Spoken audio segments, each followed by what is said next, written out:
The road to acceptance is a long and treacherous battle. Accepting someone for their different beliefs or accepting someone for simply who they are hard battles fought every single day. But arguably the most difficult thing to accept is your own shortcomings. The mistakes you've made during your life and the events that have cemented themselves permanently within your past, forever unchangeable. This notion is incredibly apparent in those who suffered traumatic experiences, suffer with depression, or struggle daily with anxiety-related disorders.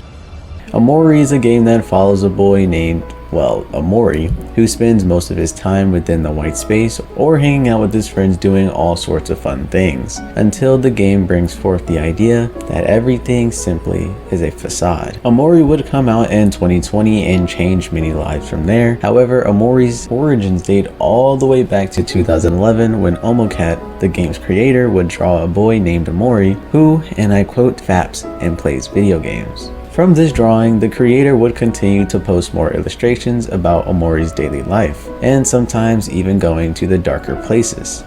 Omocat was never that great at making friends, so most of the time as she would work on her comics in school, her life mirrored Omori's quite a bit. Of course, when she became more confident in herself, she decided that Omori's story had more to tell, and that she needed to leave the not so metaphorical white space. As her confidence grew and the story she wanted to tell through Omori became more and more clear, she understood that the webcomic and graphic novel medium just wasn't what she was looking for. Omocat wanted to make something fully interactive, and so she decided on the video game media. Omocat wanted to tackle heavy subjects such as fear of loss, depression, fear of growing up, etc., and wanted to also gain that nostalgic feeling that Earthbound had. So she would continue to work and learn how to use RPG Maker and create pixel art for the game. Finally, on April 21st, 2014, after a full year of work, the game's trailer would come out and was set for the game to come out later that winter. However, Omocat understood that the workload and just how big the project was going to be amongst her other projects simply was a huge and stressful task.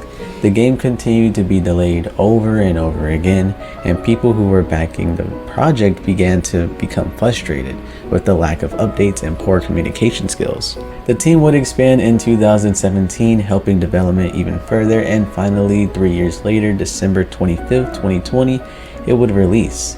And for many, the 6-year wait was worth it. It took over 6 years of development. Let's see what this game has to offer, shall we? Close your eyes, you'll be here soon. 1、2、3、4、5分時々本当に熱帯でもこのワードできない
Don't worry.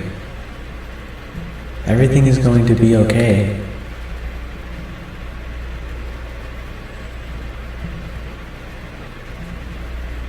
No matter what happens. Promise me that we'll always be there for each other.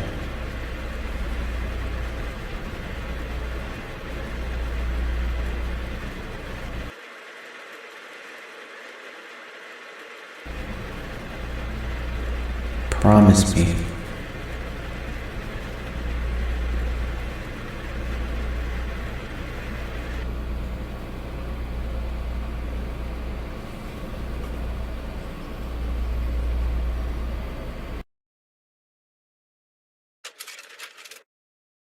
Welcome to the white space.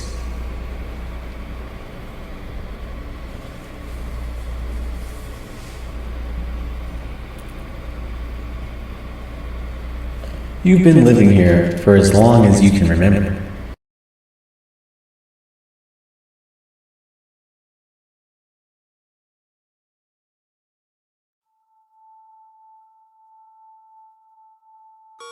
And with that, we are thrown into the white space, playing as the protagonist, Omori.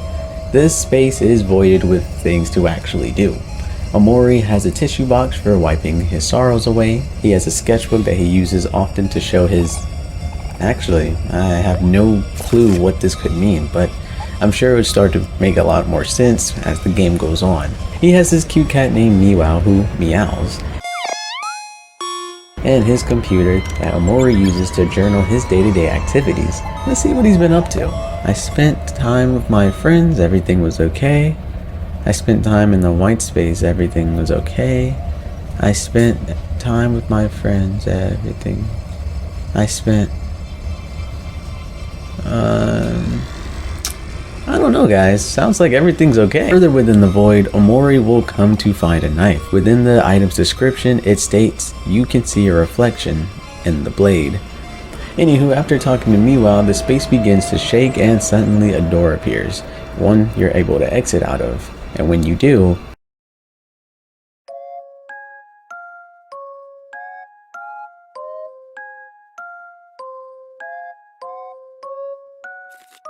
Hi Omori, we were hoping you'd come by soon. Want to play cards with us? We were just about to start another game. Oh, whoops, never mind.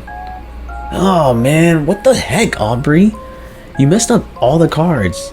I was winning too. Hey there, Kel. There's no need to be angry. It's just a game after all. Don't give me that, hero. You only say that because you were losing anyway. Omori has friends.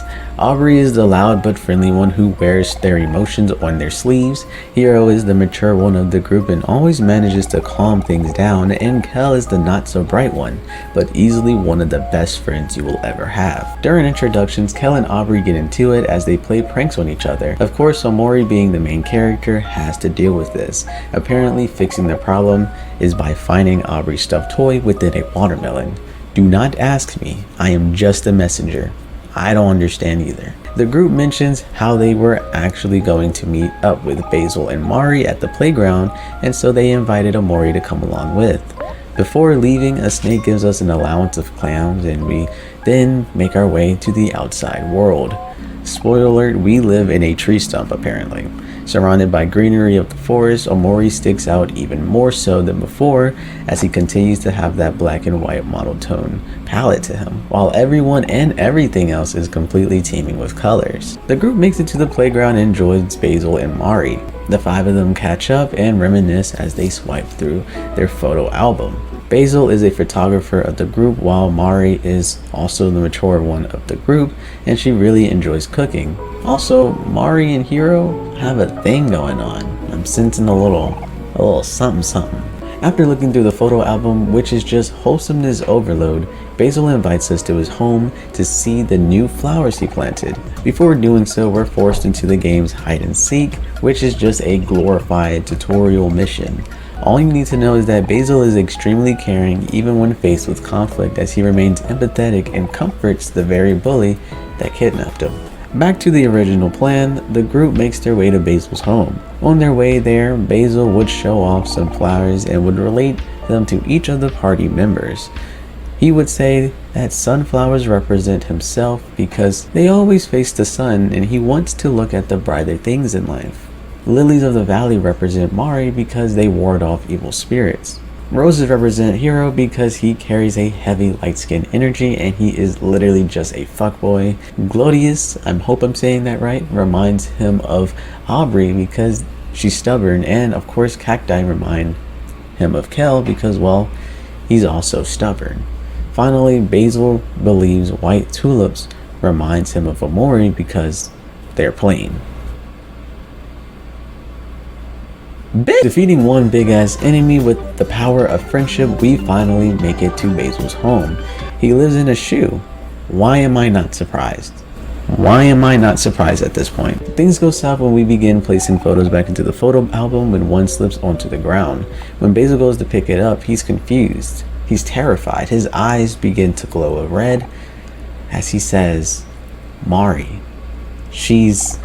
Then boom, we're shown this photo. Stairs? And a body? Is that meant to be Mari's body? Was that what Basil was wanting to say? Mari... ... She's dead? Without any explanation, Omori is sent back to the white space where he continues to loop and the door is now gone. With no other way out, Omori stabs himself. Look at all of us.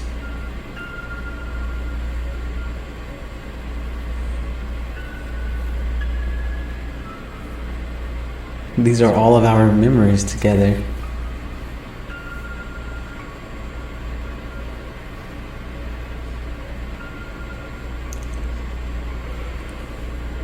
They're a little sad now. But we should be happy that they happened at all.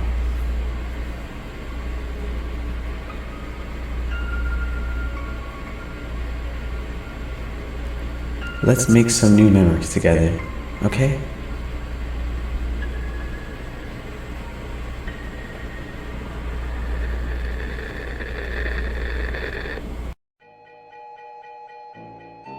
Waking up in a different environment, we come to find that our name is not Omori, but Sunny. Sunny is no longer black and white, and the colors are also not so vibrant anymore. Sunny listens to the voicemail from his mother. She updates him on their move and how it'll be a good change for them. She also mentions that Kel has been trying to get in contact with Sunny for months now, and the mom thinks that Sunny should pay him a visit and hang out before he leaves. His stomach growls once again. This time he can't ignore it and decides to go downstairs. This time, however, he braces through it, but the staircase becomes everlasting until hands begin to chase him, grabbing a hold of him. What grabs him isn't something that can be described with words. It's terrifying, it's imposing, it's demoralizing as it taunts and shoves you. It's something. Sunny can hear a voice that's telling him to calm down, and when doing so, something disappears from sight and Sunny has made it to the bottom of the staircase, going on to eat food, and the food of course doesn't sit right with Sunny as he goes to throw it up immediately. After finishing up and leaving the bathroom, someone can be heard banging on the door. When Sunny goes to open it, it turns out to be Mari. She claims that she forgot her keys and gives us a silent but deadly jump scare.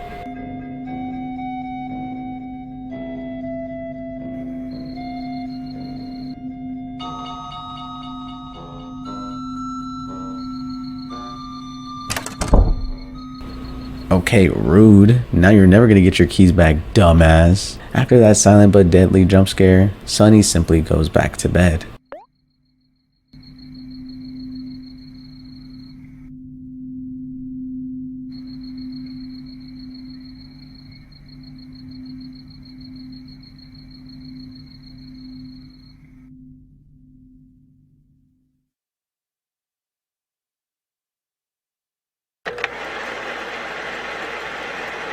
Welcome to White Space. You've been living here for as long as you can remember.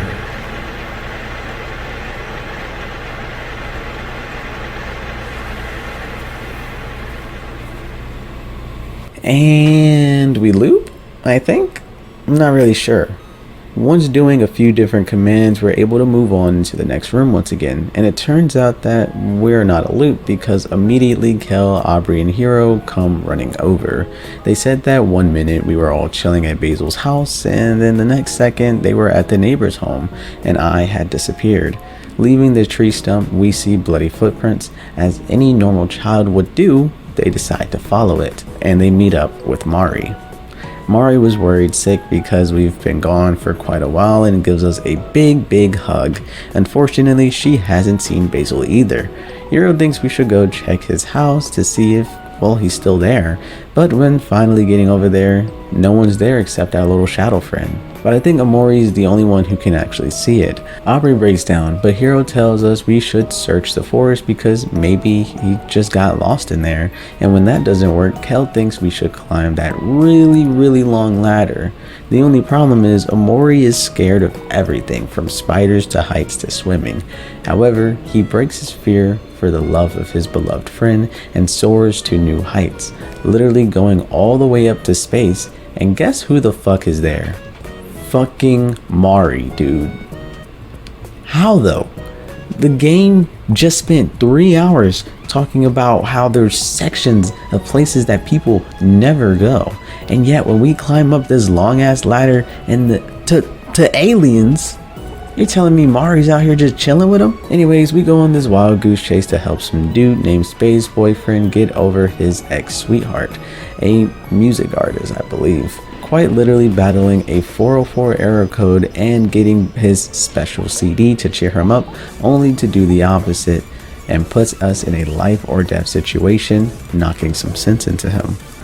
Turns out he knew nothing about Basil's whereabouts, so the 3 hours that I spent running around helping this dude out, all for naught. At least I thought so. We unlocked a planet to take us places, so I think it was a fair trade-off in my opinion. While on our way back down, we see those bloody footprints, but this time it leads to a shadow person. When we go to chase them, our friends disappear. The mood becomes something more somber and dark. Each area within the forest holding a different memory of one of the friends. It becomes harder and harder to pinpoint who it's talking about until finally we catch up to the shadow as it enters into a barn. Within the barn, a giant mirror can be seen. Going through it, there's a long, dark staircase, and at the very top, a family portrait is placed. Looking closely, I can't tell if it's blood on their faces or if it's just been scratched out. When Omori goes to leave, the shadow once again appears, this time interacting with Omori, and when this happens,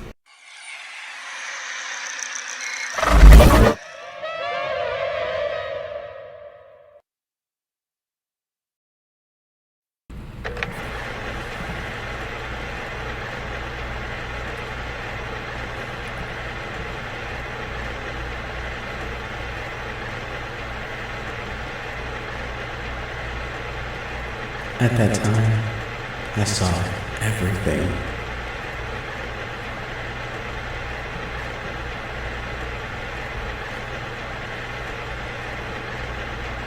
When you stood here before, did you see it too?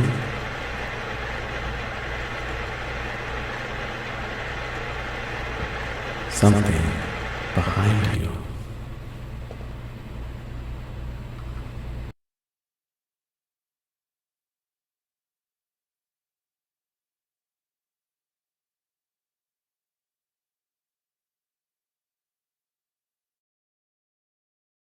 And boom.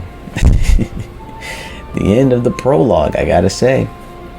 I'm a fan. This story is amazing already. I mean, from just the visual effects to the story to the themes and how it's presented, I can already tell that this game has so much to offer.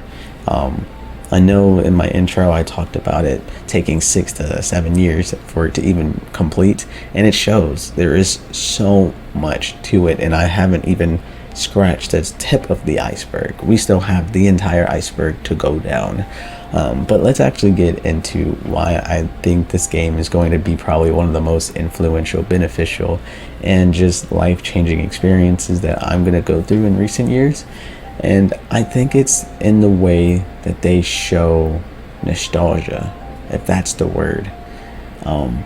Without ever even playing these games, I was born in 2001, right? And so a lot of the games that I missed out on, like I was about to say Earth Gang, Earthbound, and other games like the little 8-bit mini games, they were not in my ballpark. I would always, watch my brothers play Pokemon or something like it, and I always was infatuated with it, but I never played it myself.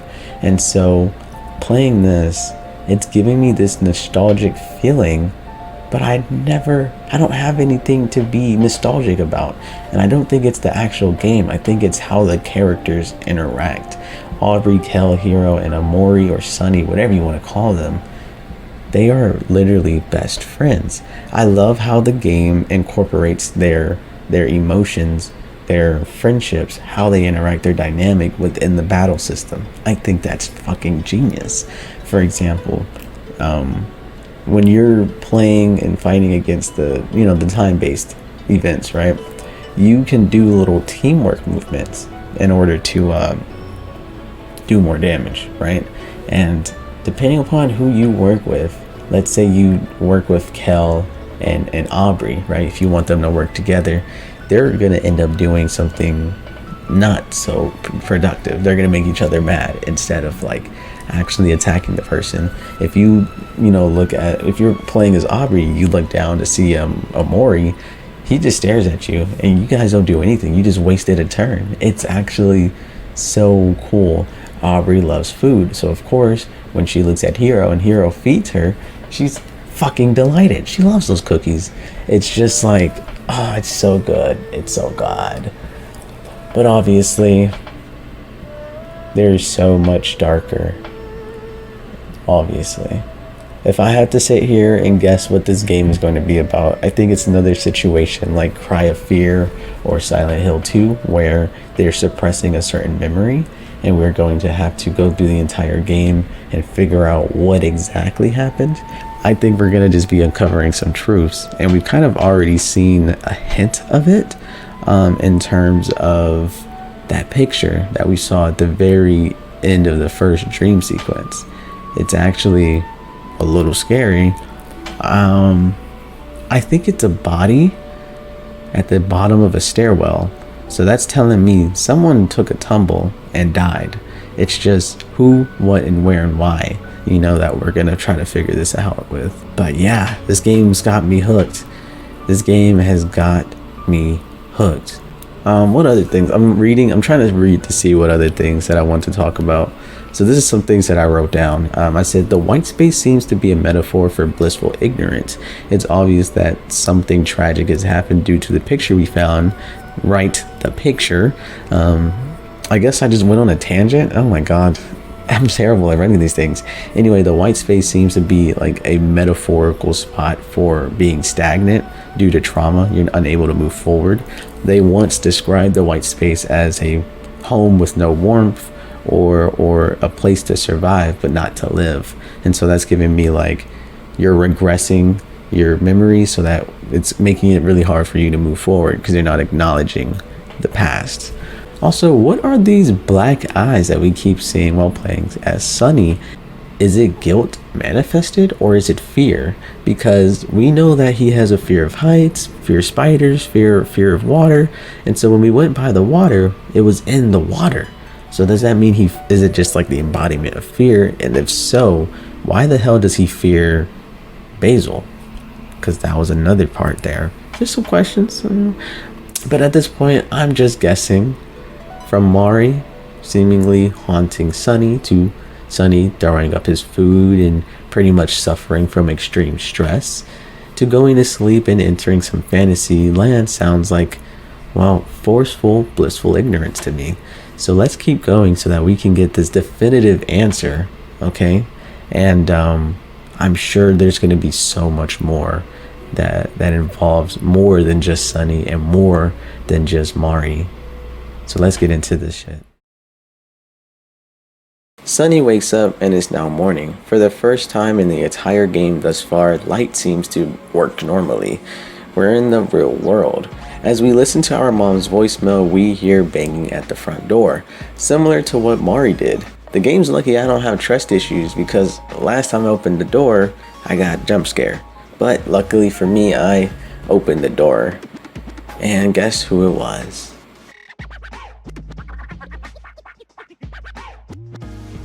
The one and only Kel, all grown up. He mentions how he's been calling for months now, and this is the first time Sunny has ever come out, so he really didn't have much of a game plan going. However, Kel being Kel decides to have us tag along as he buys presents for Hero. Kel truly is just one of my favorite characters thus far. On the whole errand, Kel was non-stop making Sunny not feel weird or feel forced to be there, and it was just very nice to see him doing such things. And obviously he's going through something of his own hardships, but the store they get the present from is called Hobbies, and we start to see where Sunny is getting his inspirations for his dream world. Characters we fought like Captain Space Boyfriend is actually a video game character, and Sweetheart are just musical artists in the real world. Once leaving, Kel and Sunny hear some commotion in the park and decide to go check it out. A scooter gang is bullying Basil, and so Kel naturally comes to his rescue. But to our surprise, the leader of this gang is no one other than Aubrey. Things get a little bit heated as Kel and Aubrey go at it, and Sunny gets dragged along into it. Aubrey mentioning it's been 4 years since the last time we saw each other, and pretty much the last time Sunny even went outside. Things got so heated, in fact, that Aubrey straight up starts throwing hands with a bat embedded with nails. Kel throws a goddamn basketball at her breast, and Sunny slices her with a fucking steak knife. Like, bro, what? Like, bro, wasn't this your childhood friend, dog? This nigga really said, "Oh snap, I have not seen this bitch in 4 years." Slice. She retreats, rightfully so, and Kel scolds us for using a knife, but glosses over it rather quickly. He goes to make sure Basil is alright and decides to walk him to his grandmother's house. Right before leaving, Basil bashfully asks for their help. The whole reason Aubrey and Basil were at the park was because apparently Aubrey took his photo album and he really just wanted it back. Kel becomes enraged and decides to go find her and get the photo album back. We go around town looking for her and interrogate her, well, quote-unquote new friends. We do eventually find out where she's at. She's at the church. Kel doesn't believe it, but still goes to check it out, and, well, I'll be damned, it is true. Sunny and Kel think of a way to talk to her without interrupting anything, because service was underway. But Sunny being Sunny says, nah, fuck all that, I'm about to go in there and talk to this girl willy-nilly. Okay, they whisper as to not cause too much noise or interrupt anything, and this is when we learn what really happened to Mari. Mari is indeed dead, and she's been dead for 4 years now, and during this time, the Friend of Five totally disbanded. Aubrey claims that she was left alone and had to deal with all the pain all by herself, and so Kel and Sunny trying to walk back into her life now is straight up laughable. What I find interesting about everyone involved is that they all make complete sense in their train of thoughts. However, none of them are perfectly justified, and all can be blamed equally. Aubrey thinks they all left her alone as she had to deal with the trauma of losing one of her best friends. Kel thinks that they were just way too young to truly understand what was going on. And of course, Sunny. Sunny lost his goddamn sister, so of course he'd take it the hardest. Anywho, this heated debate takes a turn as they get much louder than before, causing a scene. This was Aubrey's one place to find true peace, and now people are looking at her as a monster. She decides to lean into her villain role and fight Sunny and Kel once again. The insults continue and become too much for her as she runs out of the church. Later, as Kel and Sunny run after her, they see her throwing away something, and that something was the photo album. Mission accomplished, I guess, but makes you think, why go through all the trouble of taking the photo album just to throw it away? Was it out of jealousy, or did she just do it out of spite? Was she emotional and she just didn't think clearly, or does Omori know something that we don't? With the photo album in hand, we go back to Basil's home, and with good news, Basil is extremely happy and his caregiver invites us in for dinner. As Kel and the caregiver help prepare the food, Sunny and Basil are left alone, and it's awkward. When I played, I just kept staring at Basil, and he was literally terrified of me.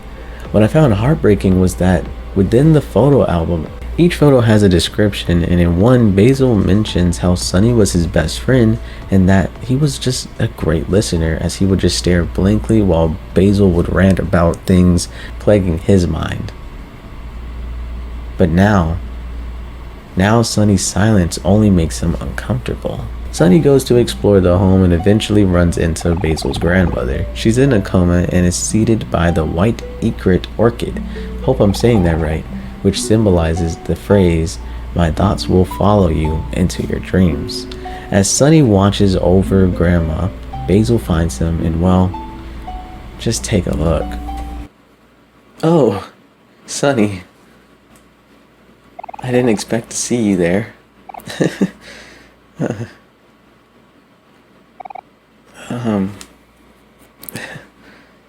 How are you doing, Sunny? Is everything okay with you?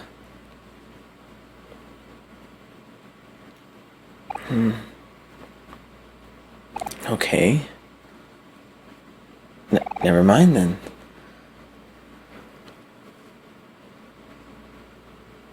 Grandma can't hear us, you know? She hasn't been feeling very well lately.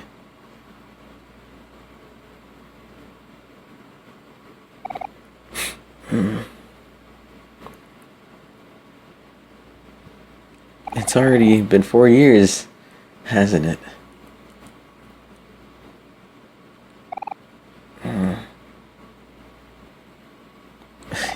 Here. Take my photo album. I want you to have it. I'm trusting you with it, okay? I just think you can probably use it more than me.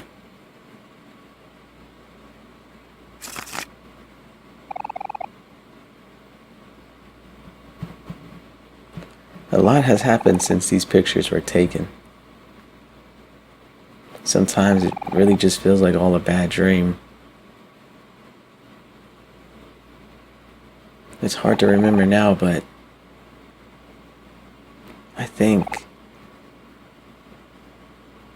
at that time,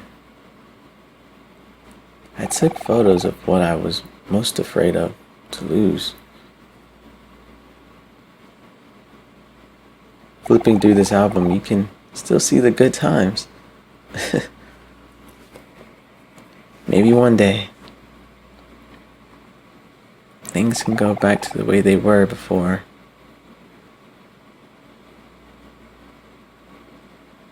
Well, dinner's ready. The conversation ends there as we sit and eat. Things are pretty normal until Kel mentions that Sunny is moving out soon. And judging by Basil's reaction, he had no idea and makes a run for the bathroom. Of course, Kel is as dumb as rocks and just keeps eating. However, when Sunny goes to check up on Basil, he is not doing very good.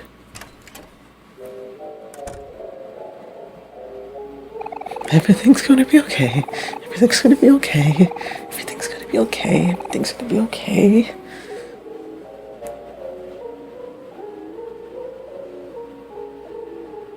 Oh, it's you. Sunny.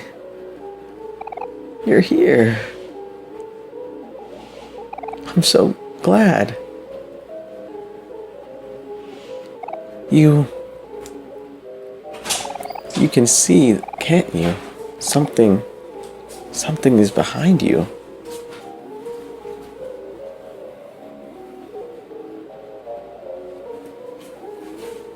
Sunny, Why? Why do you look so scared?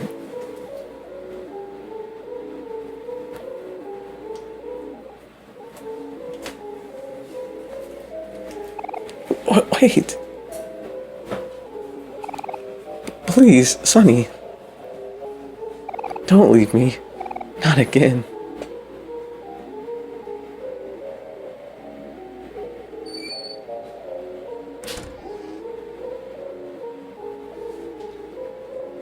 Sonny and Kel just end up leaving afterwards as Basil has a straight up panic attack in the bathroom. Going back to our home, Kel says how much fun he had today and that since Hero's coming back tomorrow, he was going to be at our front door bright and early again. Literally, as soon as Kel leaves, the house becomes nightmare fuel as spiderwebs can be seen everywhere until finally we see the ghost of Mari. And when she disappears,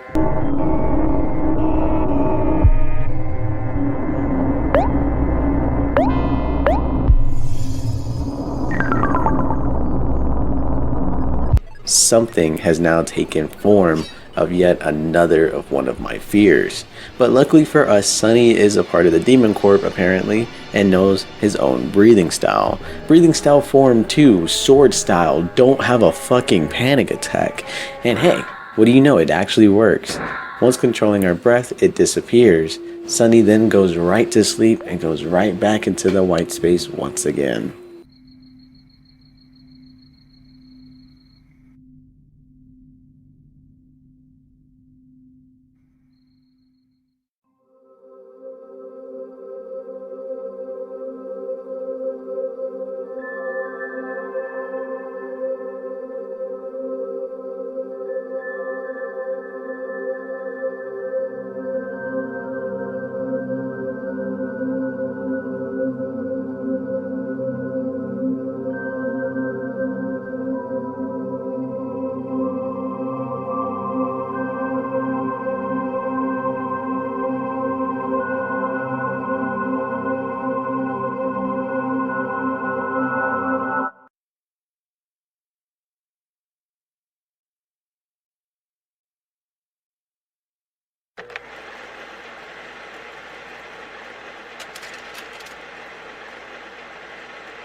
Once leaving the white space again, we meet up with Kel, Aubrey, and Hero.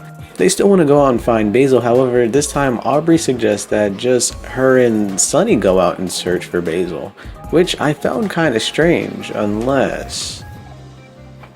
Did Omori riz up old girl, bruh? Does he have that silent riz? That non-speech riz, bruh? Riz? Even if it is just a tiny little Easter egg that Aubrey had some form of feelings, for Sonny, it may explain her actions somewhat. While out looking for Basil, they talk to Mari once again and come up with the idea of looking in the bug-filled forest. And with one swipe, Omori has now conquered yet another fear of his. Having to solve some puzzles and somehow Mari just vibing in a spot where no one else should be at, we get to the next area and fight this thing, a giant centipede. The game takes it down no problem when we finally get access to the Sprout Mold village. Guys, what are we playing? One minute we're looking for our missing friend, and then the next minute we're getting roasted by some Pokemon looking ass things. Back to the game, that sweetheart person that I mentioned earlier apparently runs this place and she's hosting a show. So of course the gang said, fuck Basil, we're actually gonna go watch Love Island real quick. Which they do, but when Hero is pulled on stage, he's forced to reject Sweetheart, causing her to throw us into the dungeon. What did I say? Light skin fuckboy energy. Nothing good comes from it. When finally escaping, we run into Sweetheart once again. No. Hell no. No. I'm complaining. Yeah, that's right. I'm gonna complain. In this script, I made it seem like, oh, everything happens so sequentially. Fuck no. This whole goddamn section took 3 hours of my life. The kingdom, I had So much blood, sweat, and tears. I was lost, man. Lost. Anyway, Sweetheart decides that no man is for her, so she decides to marry herself. Aubrey and Hero become super self-righteous and urge her to stop. But a big misunderstanding happens where she thinks Hero is interrupting her ceremony for her. But in reality, she stopped her ceremony just to get rejected again. Ouch. She goes off the deep end. Rejecting this girl once is enough to get you thrown in jail and rot forever. What the hell do you think rejecting a second time would get you? That's right. It's apparently death. The gang goes into this intense ass battle and everyone in my chat thought it was GG's for me. But guess what? Guess what? I'm a gamer. I do this. I don't lose. It's not in my DNA. In her defeat, she begins to have a breakdown, stating that it's not fair and that all she wanted to ever be was a princess. And just in the nick of time, Captain Spaceboy smashes through the ceiling, marries her, and then they go about their merry way. The group is left stunned, and sure, nothing good will come from their coupling. As they make their way to freedom, Omori begins to trip out and sees Basil's ghost go into the void. Omori goes to follow him.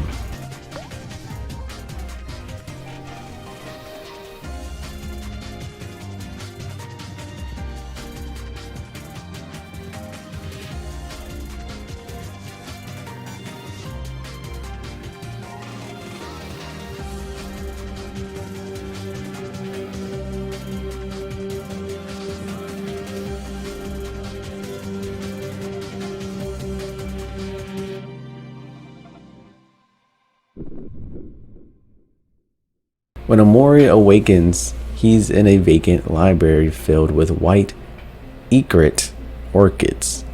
Am I saying that right? I hope so. Which are the same flowers we saw at Basil's home in the grandma's room. On each level, Omori finds a book holding memories of the time spent with his friends.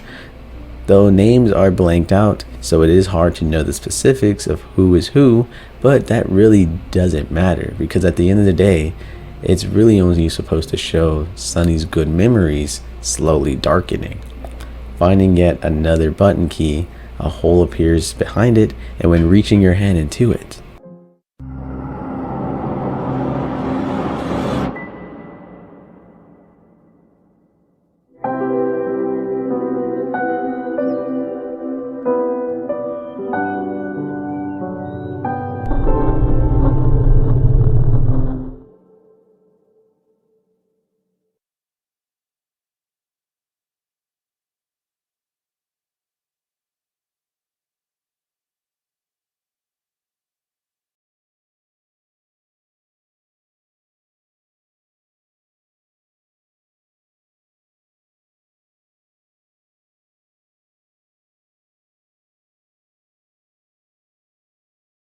well, most of our questions were explored.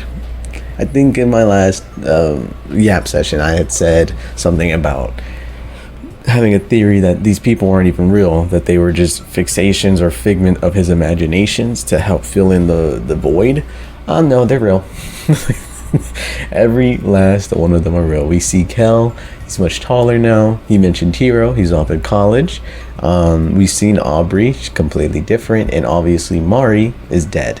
So it's, and Basil, she's there too, or he's there too. Keep calling her a she. He's still there. Anyway, yeah, so a lot of those questions were explored, answered. They just kind of left us with more questions. You know, we now know that the friends are still very much people, and if we're to say that the dream world Omori is a representation of Sunny or whatever, and he's in his kid-like state, we could infer from all those explicit and implicit details that something traumatic happened, and this metaphorical white space is where the kid version of before that traumatic experience happened. And if Sunny is his younger version self, then I would imagine that everyone else involved and Mari are their younger selves before Mari passed away. So it just kind of leads you to believe, well, what happened? You know, what happened that was so traumatic that Hiro went off to college, didn't even check in on Sunny for 4 years. Why is Kel only now coming up to Sunny's, table, or not table, coming up to Sunny's home and trying to get him? I know he said he's been doing it for a few months, but 4 years is a lot longer than a few months, right? Why is Sunny only now moving? It's still a question that I want to know. Where's the dad? Like, what the fuck? And Aubrey, what happened to her? She turned into a bully. I mean, it's pretty evident now that we have the full capacity. I'm willing to believe that there is some form of the stages of grief and what's it called? Impersonating each character, right? And the reason why I say this is because it's shown through Sunny, right? So we know the 5 stages of grief is denial, then it's anger, then it's bargaining, depression, and then acceptance, right? And we know that Sunny, creating a dream world and running away from whatever happened to his sister, could be in denial, sleeping at night and fantasizing about a different world before that tragedy. That is point blank denial. So I think Sunny represents that, right? And then we see just how angry Aubrey is, right? She is angry at everybody. She's angry for them for moving on too quickly. She's angry at Kel for getting new friends. She's angry at Sunny for becoming a recluse, a hikikomori, right? And then she's angry just at everyone. So that could be her coin. And then bargaining could be Basil, because we've seen Basil time and time again just almost bargaining with us, trying to act as if we are not any different. Now that one I'm kind of stretching. There's still a lot to play this game. This is only 3 days left. We still have 3 days left. But my guess is that he's also living in a fallacy, right? He still wants to be close with the group. However, he's bargaining, maybe trying to be closer. That one's a little bit of a stretch. And then of course I'm gonna skip depression. I think everyone's sad. And then it's the last one is acceptance, right? When that could be Kel. He seemed to have accepted what happened to Mari more than anyone else. So that's kind of what I'm picking up what they're putting down, to be exact. Let's see what I wrote, because I just yapped for a second here. I said, it seems to have been 4 years since the accident, adding more to the sense that Sunny's dream world is thought to be before the tragic event ever happened. So I was just saying that earlier. And then it says, Kel plays sports, Sunny has become a recluse, Basil's a loner, Aubrey has gotten new friends, and Hiro is out there trying to be a doctor. Reality is a lot more somber, isn't it? That is also a very interesting thing. So when you are in the dream world, each person has their own specific way of attacking. So we know that Aubrey used to attack with punches, right? She just used to kick everything because she was always carrying around a stuffed toy. Now she has a bat. A little different. Just a little bit more not cute, let's just say that. And then we have Hiro, who used to want to cook, so he had a spatula. I don't know why he would use spatulas and then feed us cookies, but what are you gonna do? Yeah, he had a spatula. He wanted to be a cook. However, now he's trying to be a doctor. And then we have Omori, who, I don't know, he carries around a knife. I don't know what that symbolizes. I don't know. And my whole point was that Kel seems to be the only one who hasn't really changed, because Kel as a child or in the dream world has the little beach ball that he throws at people, and then you see in the fight between Omori and the gang and Sunny and Kel just throws a basketball at her. So it really hasn't changed very much. Let's see. Why does it seem that Sunny and Basil are almost scared of each other. That is something that's very interesting.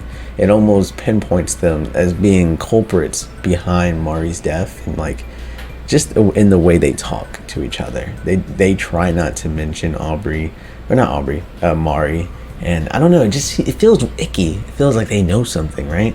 But we just don't know, because it's how everybody's talking about it. It seems like it's almost self-harm. So how could they be anywhere near that? Where the hell are Sunny's parents? I kind of already put that up there. We could infer that they got divorced or separated due to the grief caused by losing a child. That is very, very, very common and very sad. Basil and Aubrey's beef, what's that all about?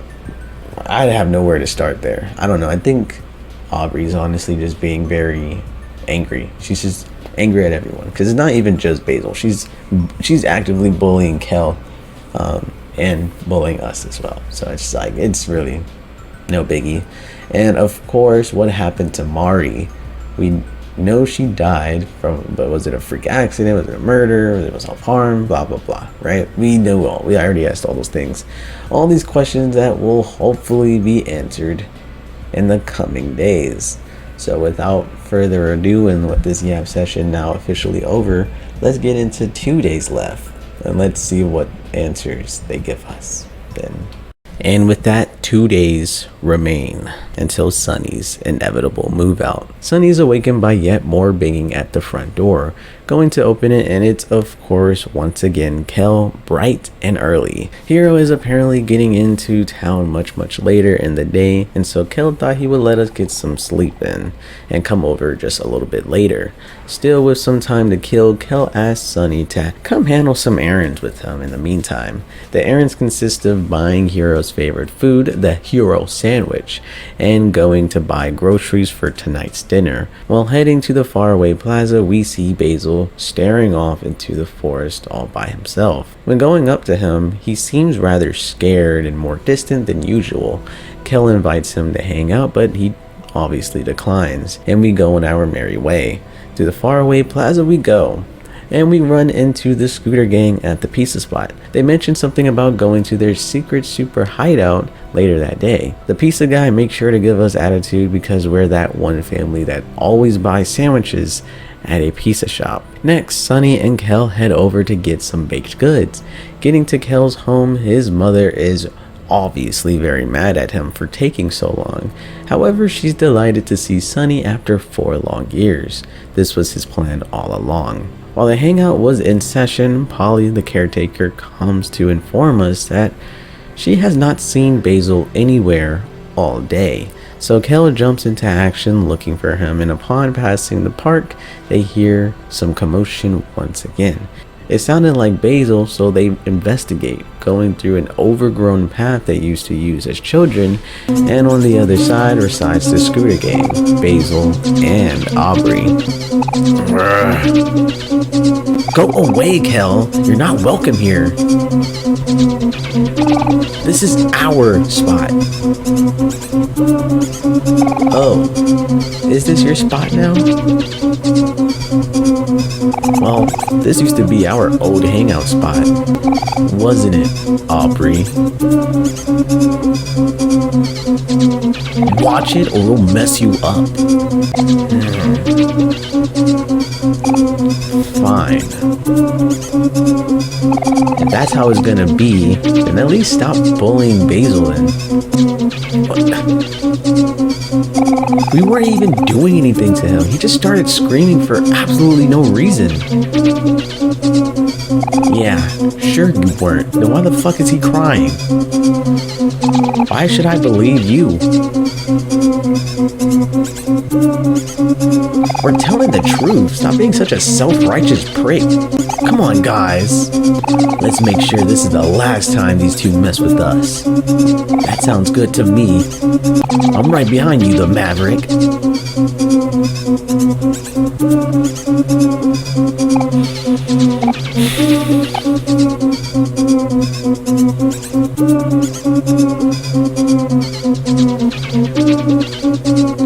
Let's settle this, Kel. If you and Sunny gonna pick a fight with me and my friends? You got one. Come on, gang. Let's teach him a lesson. Whoa, we really did it. The evil foes have been defeated. Dang. Sorry, Sonny. Why did I think we could take on 6 people at once? Even if they were a bunch of dweebs. It's over, Kel. Leave this place. You don't belong here anymore. No. I won't. I can't just leave here knowing that this is the person you've become. I mean, what would Mari think? Why did you keep bringing her up? Do I have to keep saying it? Mari is already dead.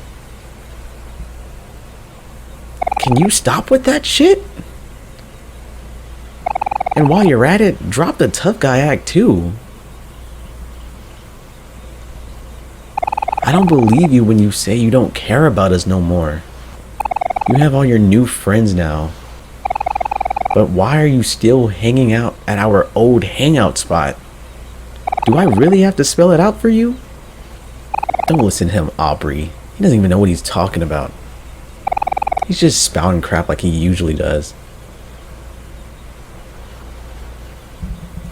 Right? Aubrey?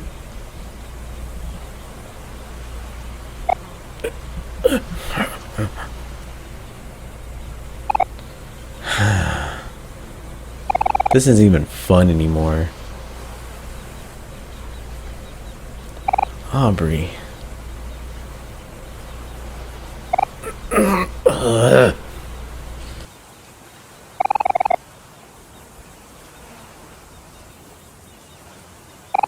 Why?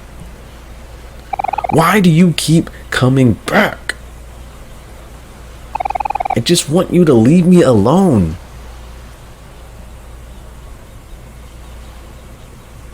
Sonny.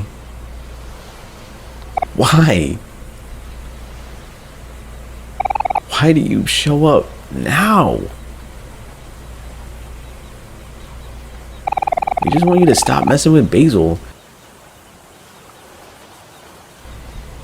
What's your deal with him all of a sudden? You used to be friends, for heaven's sake. We all used to be.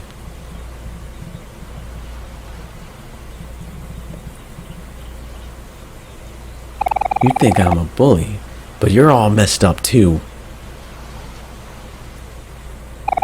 Where were you when Mari died? Where were any of you?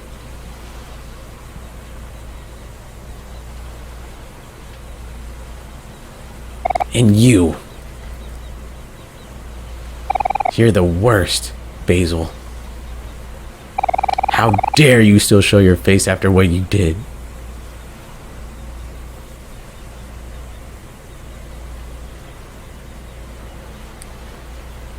Aubrey. I... Get away from me!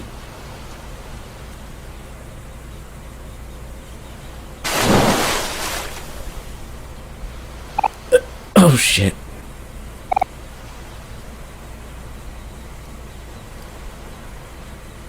What the heck, Aubrey? What are you doing? You've taken this way too far.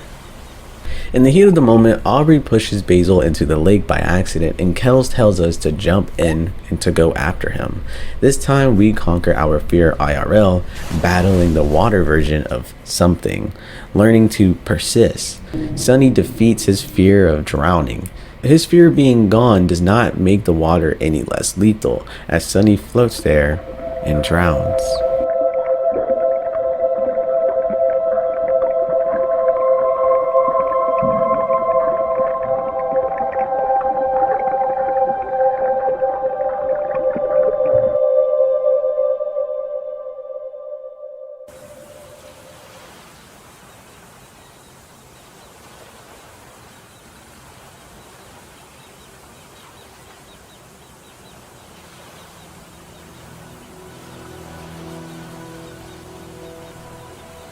Hiro comes to save the day. Hiro actually went off to med school and is studying to be a doctor, so he takes control of the situation and commands everyone to get Basil into dry clothes and to a warm environment. As he goes, Aubrey yells out in protest, but Kel ignores her and tells her to stay away, once again leaving Aubrey all alone. Hiro and the gang get Basil home safe and sound and finally head back to Kel's parents' home, as they were worried sick because we've been gone for so long. And even worse, the family dinner is now cold. Hiro, calming the situation down, explains what happened, and we end up just reheating the food. After finishing the food, Kel asks Sunny if they can see the treehouse they built when they were kids, since he's going to be leaving soon. Hiro feels bad for leaving his mother all alone, so we go on a side quest to go buy her flowers as a way of an apology. After finishing up there, Kel, Hiro, and Sunny go back to the house. Kel mentions how big it is when everything's in boxes, and Hiro remembers playing the grand piano all the time. Kel begins to get a little tired and asks if Hiro and himself could just make a fort upstairs and make a little sleepover. Another detail that I find so sad is how the game shows the passage of time through how the characters interact with the world. Before Kel goes off to sleep, they talk about how Hiro wanted to be a cook, and he mentions that he simply just doesn't have any time for it anymore, but even though he really does enjoy it.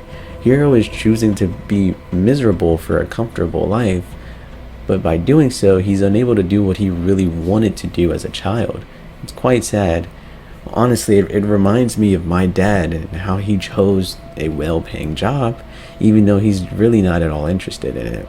We've had so many conversations together where I ask him what he does and he's never enthused. But if I ask him about food or photography or cars or anything that piques his interest, he gets so happy. And it makes me glance at my future. It makes me do a little double take of, what do I really want? Do I want a comfortable life, yet a miserable, day-to-day experience? Or do I want to do something that I find enjoyment out of, that I enjoy? And will I be fine living a minimalistic life? Anyways, Hiro mentions how different everything is and how he wishes Basil, Aubrey, and of course Mari could be here as well, but then he says he's been ranting and says his goodnights.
When normally going to sleep, Sunny would wake up in the white space. However, this time within his dream world, Kel, Aubrey, and Hiro are notably absent. Omori decides to leave the safety of the stump, and a thick fog has covered everything. The kids are now gone alongside your friends. Even Mari is nowhere to be found. Omori continues his search for anyone until he does eventually find Mari near the docks. She explains that everyone is gone, but since the fog is then across the water, that our friends may very well be over there. Also, I definitely lied earlier. Sunny did not overcome his fear of water because as he moves to the edge of the dock, the screen gets darker. But then we hear Mari calm us down, saying, "Steady your heartbeat. Don't be afraid. It's not as scary as you think." The same line we've been hearing all game while playing as Sunny and Omori. Maybe these are the words left behind by Mari before her passing. Mari congratulates us for swimming even though Omori is absolutely terrified of water, but then mentions there is one more fear that may be a bit harder to overcome. So far, Omori has overcome his fear of heights, his fear of spiders, and now his fear of drowning. But what could that last fear be? Maybe it has something to do with the hands that surrounds him. While Mari and Omori travel across maze-like docks, we finally come across a curtain. Mari tells us that we're forgetting something very important and wonders if we're okay with that.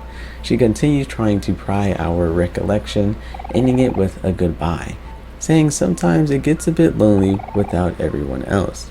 She turns from a bright and colorful palette to the same black and white palette that Omori has been all this time in the dream world. Now, with the fear of drowning now conquered, it only makes sense to have this fear embodied into an entire city. While exploring, we run into Kel, who says that while we were gone, everyone got jobs. Maybe this is being inspired by Hiro's situation when he just disappeared and now he has a responsibility of a job? I don't know, maybe. Kel says how jobs are overrated and that he doesn't understand if people don't like their jobs, why don't they just quit and leave? So that's what he's going to do. He's going to find Hiro and Aubrey and then, well, find Basil. Yep, we are still doing that.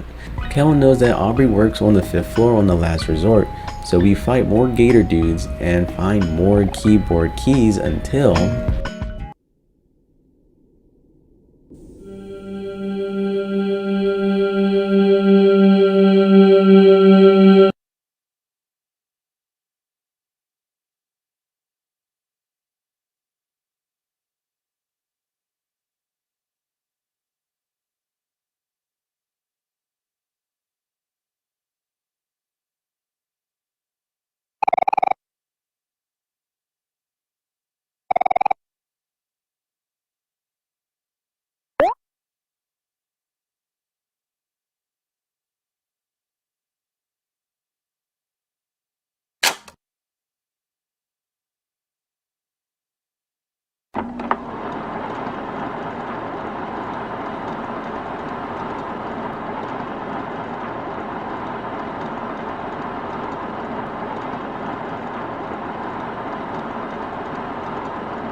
we find Aubrey, and she works as a receptionist. Obviously, she's pretty stressed out because being in charge of scheduling is absolutely no joke. Kel successfully calms her down and reminds her that we still need to find Basil.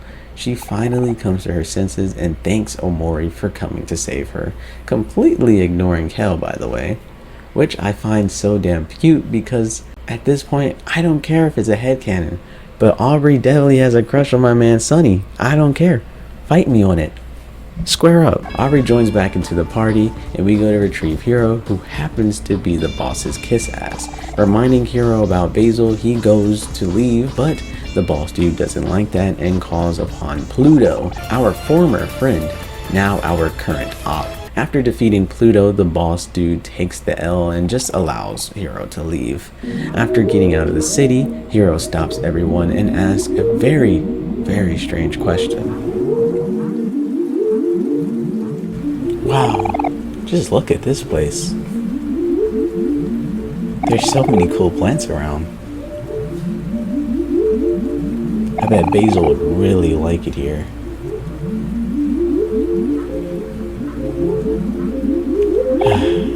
Basil. He would have really liked it. Right, guys?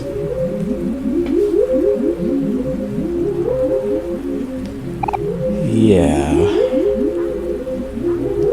I'm sure he would have.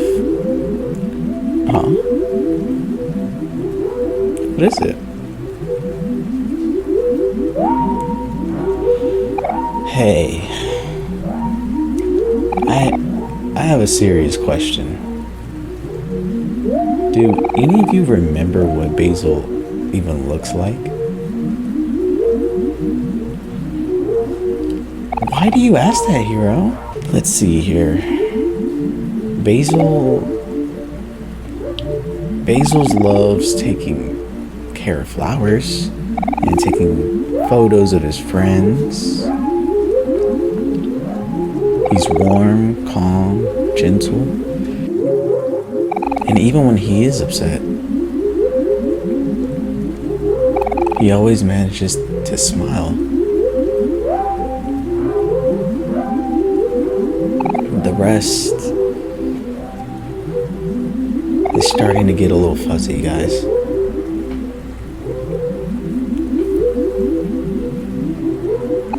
It's okay. Me too, hero. It's like, I still miss him, but it's kind of hard to remember why. But that doesn't change anything, right? Even if our memories aren't as strong as they used to be, we still have to save him, right? Basil is our friend. And more importantly, he needs our help. You're right. You're right, Omori. I think we've all been apart from Basil for way too long. Continuing their search, the gang would find a branch coral, which has the power of insight. He tells us about our lost friend and mentions the day Basil was lost was the day he was reborn anew elsewhere. It would say the only way to find our friend would be to remove ourselves from this very world. Then it would call Omori a dreamer. When asking more curious questions, it would tell us about the yellow cat and the white space. The yellow cat was a part of the 3 wisest creatures that created these lands. The yellow cat is the last of the 3 and has chosen to watch over Omori personally until something finally happens. The white space is a home without warmth, a place to survive but not to live. The black light bulb is a representation of the blockage of ideas and memories. The branch coral tells Omori that he still has one challenge and that it would give up his own life to help Omori overcome this challenge, and when doing so, Omori eats himself and gains plus 50 HP, MP, and plus 10 on every other stat.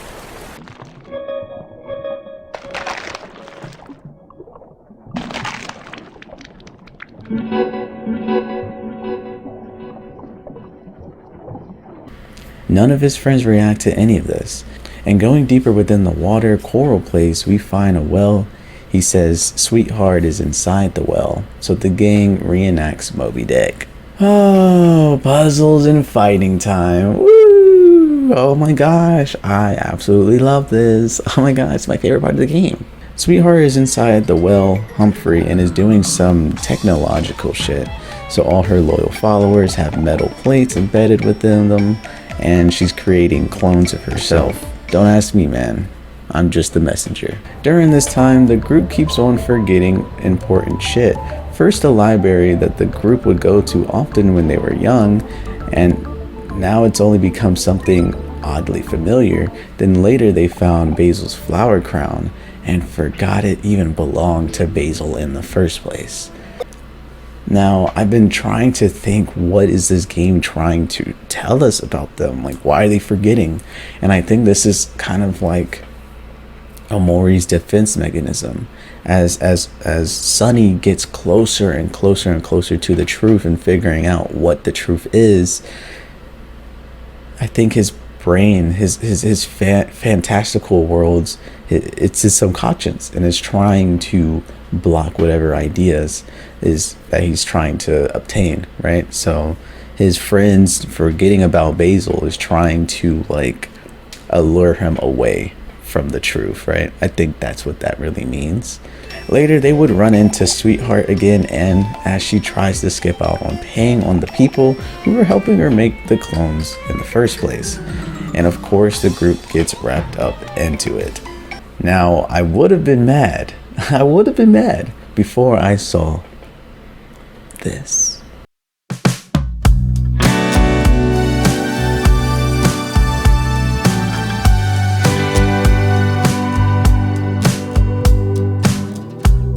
We defeat them and their goons merge into this. Honestly, this boss fight was hella scary. From the fight itself to the situation and the constant taunting and the music, I mean, look at this shit. Eventually, we beat it up so badly from the inside to where it simply just throws up the gang, and we are to collect more pieces. And finally, with these 2, the text says, "Welcome to the dark space." What could that mean? No clue. Actually, I do have a clue. I think that would probably be the black bulb, since that's the blockage of ideas. Maybe the black space is where those memories reside. It's just my guess. Later, Omori and his friends are caught swimming within a narrow passageway with a mysterious voice speaks truth into Omori, stating that time and time again they seek the truth, then Omori awakes, then they go through the same journey again and again, but the truth will always remain the same. This next section could be pretty lengthy, but I feel like summarizing it just will not do it justice. So let me read you guys a bedtime story. So actually, before we get into that next section that I wanted to read, there is one more thing. So the last two keyboard pieces we find, we actually do get this scene right here. And now I'm not going to make it like super long or anything, but it just showcases someone stating that you are not my son as they chop down the tree. Now it's nothing that we, it's all inferring. Like, we don't really know who it is, but this could possibly lean towards something about Sunny's father knowing the truth. And I just kind of wanted to put that out there. I almost forgot about it. So that's just that. But let's get into the bedtime story. Let's do it.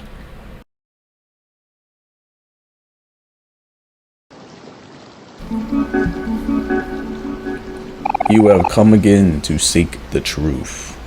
Each time, your adventures may be desperate. But as your journey nears its end, it will always lead back here. The truth. The truth is always the same. The path to the truth was once here, but it has been removed. It has moved to the lighthouse and the pier, then to the library banished deep underground, and after that, to an old barn on a distant planet. And this time, it will be in the heart of the vast forest. No matter how many times the path is concealed, the flower boy will always find it. And your dear sister Mari, she will always guide you to it. Even as hollow shells, they will continue to evolve. And each time they will grow wings and fly too close to the sun. It is their nature. They are the only ones who know, and the only ones who carry it to their graves. Death may be no danger here, but the memories of them do not fade so easily. Many times your friends have met an unfortunate fate. Although they are revived time and time again, the most haunting stay in this world, even if only their bones remain. The long lost ones sink here to the bottom of the deep well and become nothing. You have forsaken them, yet they still yearn for your care. Their souls know nothing but how to scream for help. Do you take pity on them? Your dear sister Mari with a bad knee. You could not bear for her to die again, so she was given the safety of a picnic blanket. Yet it is in her nature to leave and to protect. And when she does, she will leave you again and be born anew with the undying soul that you have cursed her with. The souls assigned to your friends, they are fragile and must be protected. And so they must remain asleep. Yet, the path to the truth is closer to your most precious room than ever before. Will you be able to bury it this time? Perhaps it is too late for you. You know of the keys to the other realm. They are different each time, but they will unlock the same door. The end of the journey will lead to suffering, But if you do not face this, you cannot continue. This form, though it has not shown its true self, is evil. You will not see that unless you fight it. When your intentions become hazy, they will transpire into the world like a thick fog. You will know when it happens. It has already happened before. At that time, return to where the truth was reborn, to the heart of the forest, and like each time before it, attempt to rewrite your fate. Will you be doomed to repeat this cycle over and over? The reason why I wanted to read all of that is because I think this was probably the most prominent and most important dialogue in the game, and you don't even know who it's coming from, but it just tells you so much about Omori or Sunny's subconscious. He has gone down this road probably a multitude of times for over the past 4 years. Probably every single night he has dreamed up a fantasy life and has uncovered the truth, only to be doomed to repeat it again. And it brings up an interesting point where these people that he's fantasizing about, that he's creating in his own worlds, they're just doomed to die over and over and over and over again. And it even so much shows you that he is in charge of this world, because he remembers Mari having a bad knee, and in turn he has given her a safety. He can't bear to see her die again, so he just leaves her out of the action, out of the adventure, out of the truth seeking. And it's just so good, and it's a damning piece of evidence of what's really going on here. It almost basically spells it out for you, and it's pretty awesome. But let's continue. Let me not get too far into it. I need to finish reading. Transporting us back to the neighbor's room, Omori does what he is told and explores the dream world until nothing is left, meaning I basically ran around trying to find the remaining keys now that all of my phobias are dealt with. However, when finally going back to the heart of the vast forest, things are extremely foggy, and we are once again face to face with Basil's home. Following Basil would lead us to yet another hole in the floor. However, this time we run into the same curtain, and behind it lies Mari. She gives us a jump scare, but then turns into a black door. Ah, welcome to the dark space. Each key we found within the dream world now is turned into a key to open each black door, and behind them are filled with broken things and broken memories. The stranger that looks eerily similar to Basil asks us if we created this dream world to protect or hide this place. Within each room we enter, things continue to be broken, eerie, sad. The stranger pleading for us to find the truth, because when Omori sealed his memories away, so did he seal a part of Basil away as well. In one such room, Sunny finds something.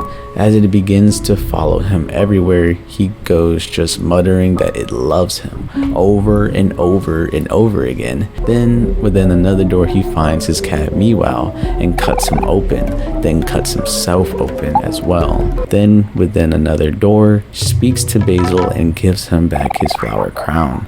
Crossing over another door, Shadow Basil asks, why does he still cling on to the past? Things continue to loop again and again and again, but the major takeaway here is that everything in the black space are forgotten promises, memories, dreams, relationships, etc. It's a blockage of time and space. One final door remains, and it has a red hue emitted from it. Once going inside, Omori is forced to climb a hill towards a church, and within the church,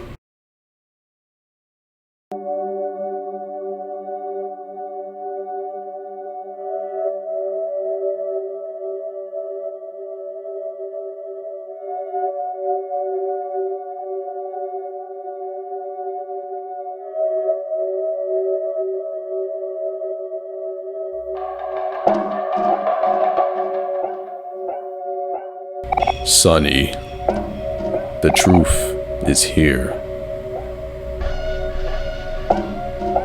You've been running from this far too long. But this time, we can face it together.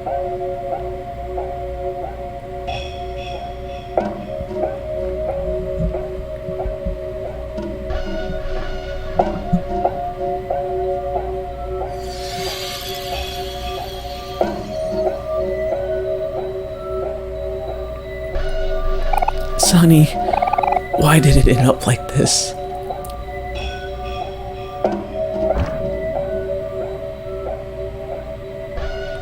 Sonny, I am so sorry.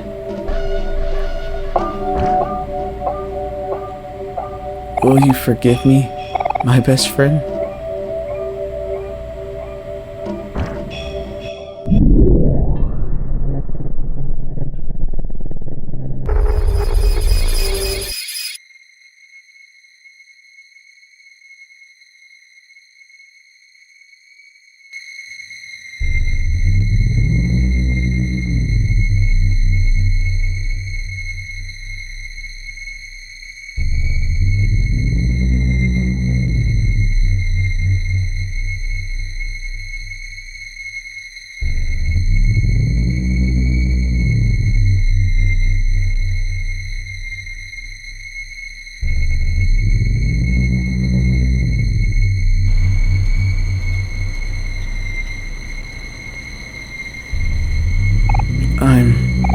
I am so sorry. Will you forgive me, my best friend?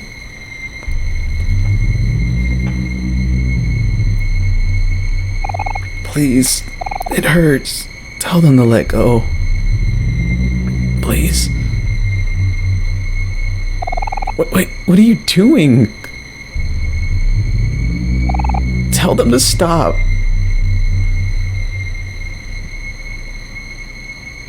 Please. They're hurting me. Help me.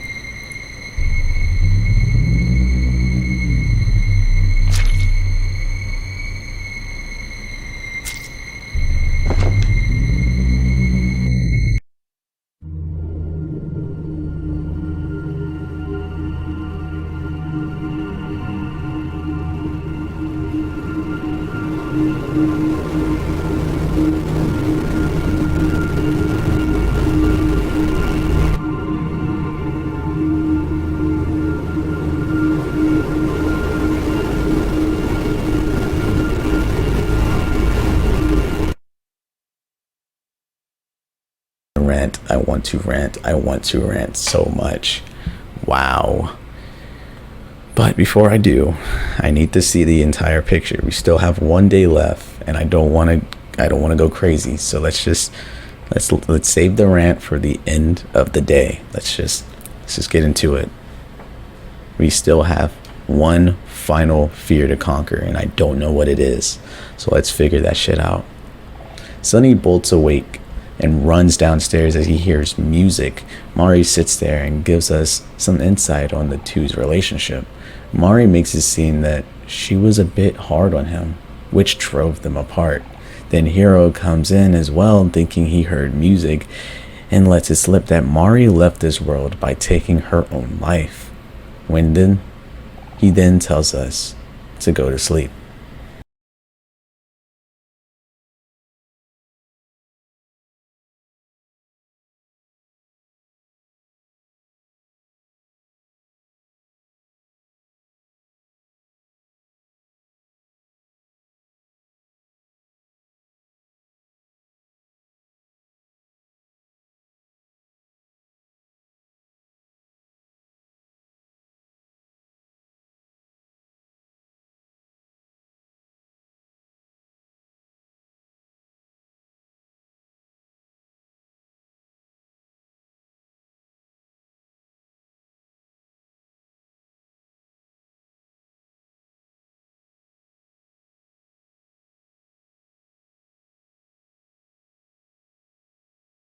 As Sunny wakes up, Hiro comes in the room happy as ever and tells Sunny that he did all his chores on the to-do list and made him breakfast. Like, damn, bro, and this dude finna be a doctor too? Let me get in that action, bro. I mean, he's just a cool dude.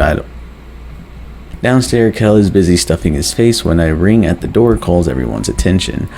It turns out to be Kim, one of the Scooter Gang kids. They can't get Aubrey to get out of her home, so they asked us for help knowing we had history.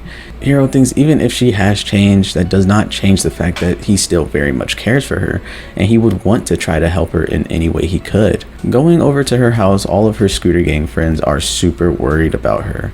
When Hiro goes to try the door, it's wide open. Inside, it's a mess. Nothing but trash and empty bottles fills the floor. Aubrey's mom just sits there watching TV as she couldn't care less about 3 boys that have just entered her home. Going to Aubrey's room, they find her silently standing there. And again, this game is filled with such great moments, it's really hard for me to just skim it over. So more voice acting coming from yours truly. Hey Aubrey, how are you feeling? What the heck are you guys doing in here? Get the hell out of my room. We're sorry for intruding. It'll only take a bit. We just wanted to make sure you were doing all right. I'm fine. I've been hearing some things, but I just want to hear it from you. Can you tell me what happened yesterday? Nothing happened. Well, you pushed Basil into the fucking lake. You know he can't swim. I didn't mean to do that. I just meant to push him away from me. He could have drowned. I said it was an accident. Look, I'm sorry, okay? I'm sorry. You're the one who keeps showing up and acting like you're better than everyone else. Well, you're the one going around bullying Basil and stealing his stuff. Stop talking like you know anything about that. I keep telling you it's none of your business. But it is my business. You and Basil and everyone else here, we were like best friends, you know? All right, guys. Calm down. I see the problem here. This is just a typical Kel and Aubrey fight. Just make up, you two. You've done it so many times before. What makes it different now?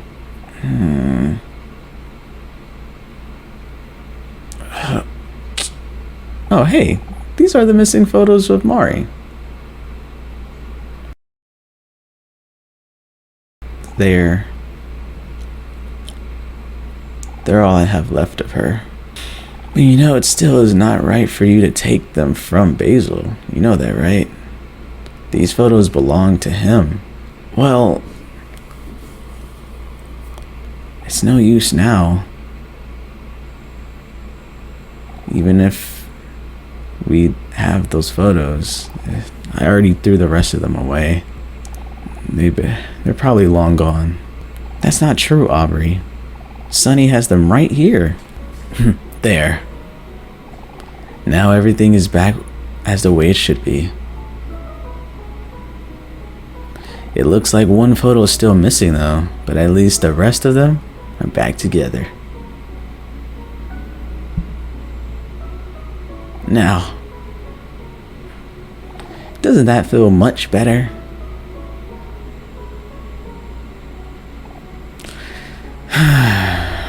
We really did have a lot of fun together, didn't we? Yeah. I guess we really did. I'm sorry, guys. I've been acting like such a jerk. I'm sorry too, Aubrey. I really haven't been treating you so great either. Alright, apologies accepted. Now we're all friends again. The four of them placed the remaining photos within the album, Hiro mentioning that there's still one missing, but at least these are all together now. I think I may know which one he's talking about. Anywho, Kel and Aubrey both apologize to one another and make up yet again. It's fun seeing how the dream world mirrors the real one. Hiro just got back and now everyone's friendly again. They mentioned the last thing they need to do is to clear the air between Aubrey and Basil. However, when going to his place, he isn't even there. Apparently his grandmother was rushed to the hospital and should be back around noon. So the gang decided to just hang out for a bit and kill time. Kel mentions going to the treehouse one last time before Sunny has to leave, and the group agrees. Aubrey notes how sudden the move feels, but knows for Sunny this has probably been a long time coming. Kel goes to face the treehouse and leaves Aubrey and Sunny alone. My ship is still afloat because Aubrey was getting ready to say something like, "Oh, Sunny, when you move away, can you please still talk to me like you used to?" But of course, Kel's loud-ass mouth ruined the moment, and Aubrey tells us just to forget it. Outside, the group comes across the very tree that Mari took her life on. The group has this very realistic take on trauma. They begin remembering that day extremely clearly, everything they were doing, why they were doing it, when, the temperature, everything. As they said, it felt like forever ago, yet each and every one of them remembers it crystal clear. Hiro gets a little sick and just wants to move on. Within the treehouse, this was the inspiration for where he would always find his friends in the dream world, down to the same items that were left there to rot 4 years ago. Sunny would find one final photo with the key on the back saying, "Don't forget, it's in the toy box." Aubrey gets up suddenly and runs out of the room. Everyone follows, and Aubrey shares her deepest regrets.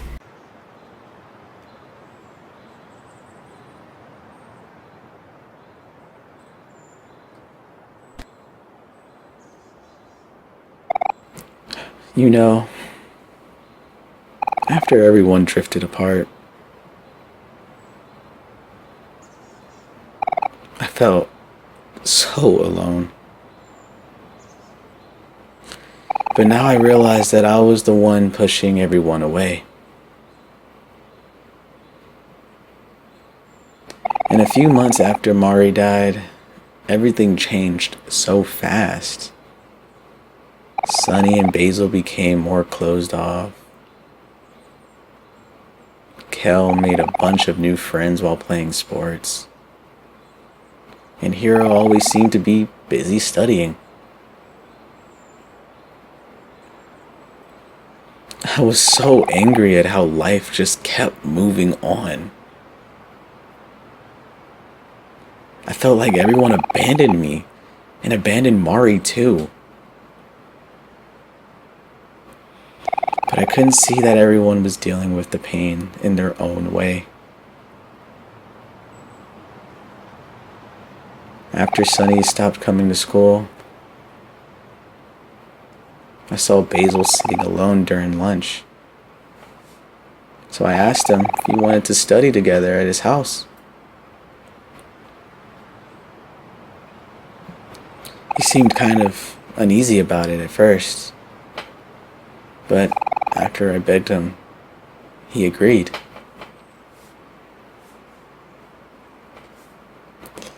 The walk there was really quiet. Basil wouldn't even look at me. And we got to his room. I tried to talk to him, but he said he had to go to the bathroom and ran off.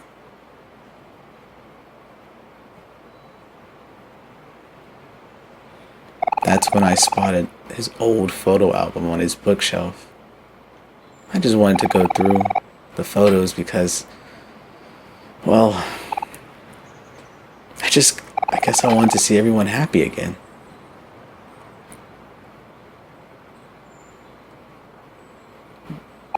But when I opened it, Basil had blocked out all of the photographs with marker. I couldn't believe it.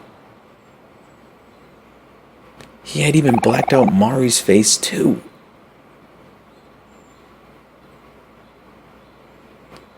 All of our memories together. It just felt like he had destroyed them. I was so confused and angry. I thought he was a nutcase.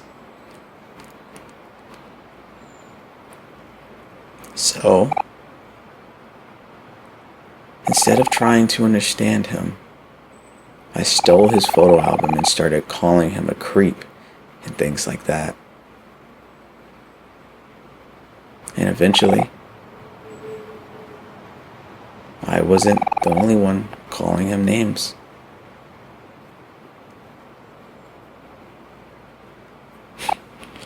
I feel like scum. But you know what? Ever since then, all I've been doing is trying to cut myself off from everyone. It's kind of funny. What I've been doing is worse than what Basil did, yet I'm the one who's angry at him.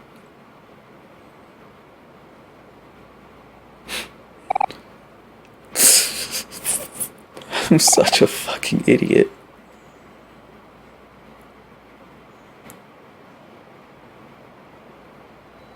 Hey. It's okay, Aubrey.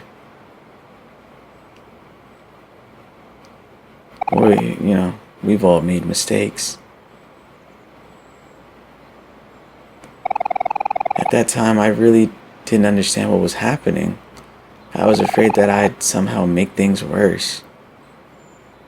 So I just decided to stay out of all of it.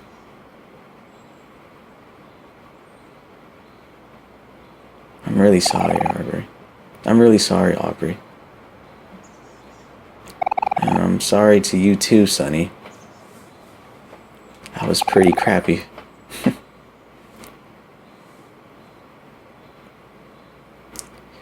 So, we're all still pretty young then, Kel. I'm the oldest. Oh, sorry, I read that wrong. You were all still pretty young then, Kel, but I'm the oldest, so I should have known to take care of everyone. I just...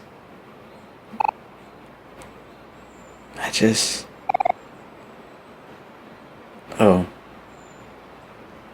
No, it's fine. Everyone's here now. So it's okay.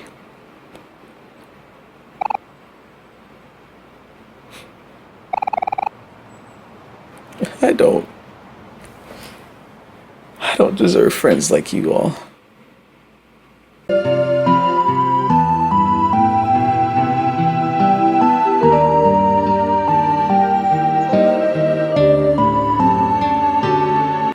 Oh my god, they are so fucking cute. Why was that so wholesome? Such a desperate moment became such a beautiful thing. Oh my god. My god, it was so good. It was incredible. Such a great payoff to a character that you can tell. Oh my god, this fucking game is so good. On our way to Basil, we see his grandma standing in the street. Then boom, she's gone. Granny down, repeat. Granny down. Basil isn't taking it so well. I'm not supposed to be laughing at this part. Basil isn't taking this so well and has locked himself in his room. But the group of friends won't make the same mistake of leaving when they need each other the most and decides to stay the night at Basil's home, just so he knows he isn't alone. Late in the night, Sunny would finally doze off to sleep. This time, Sunny wakes in the white space. He stares at Omori and goes to destroy the black bulb. When he does, all of the black space monsters and emotions come spilling out from something to hands to spiders to Mari's dead body.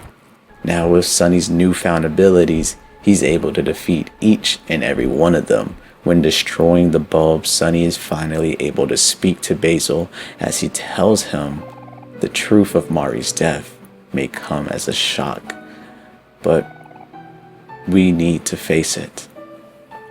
Within this segment, Sunny finds photos that tells him the true and whole story, piece by piece. Sunny never wanted to play the violin, and Mari had begun to be more and more tough on him. So in a fit of rage, Sunny would throw his violin down the stairs, and then got into a heated argument with Mari, then proceeded to accidentally push Mari down the stairs. Seeing his sister hurt, Basil would help him carry her upstairs, only to finally understand that he had killed Mari. Basil, wanting to save his friend, would come with an idea. They would carry her back downstairs, go to the backyard. They would carry her downstairs and go to the backyard. There, they would grab some rope and tie a noose and frame it to look like a suicide situation. Mari's corpse becoming something that'll haunt them to this very day. Sunny would awake from his dreams, remembering the events from the past and finally going to confront Basil about it.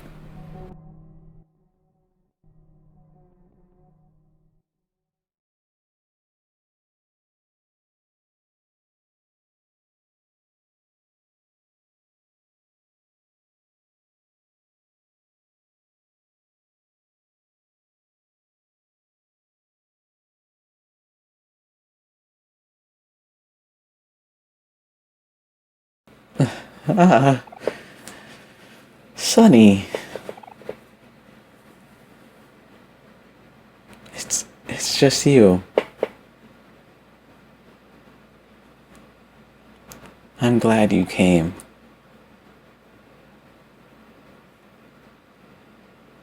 It's so good to see you.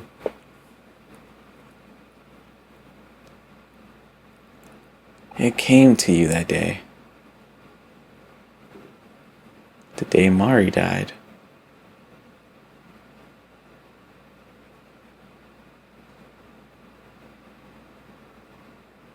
When Mari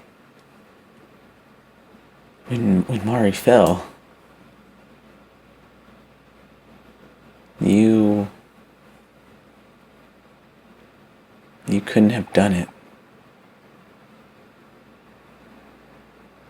It was something behind you, wasn't it?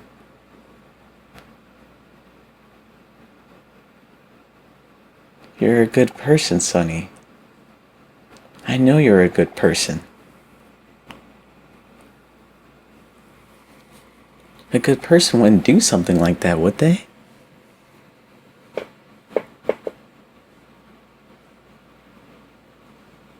After all this time, you finally come back for me. But tomorrow, you're going away. How could you do that? That's mean, Sunny. That's so mean.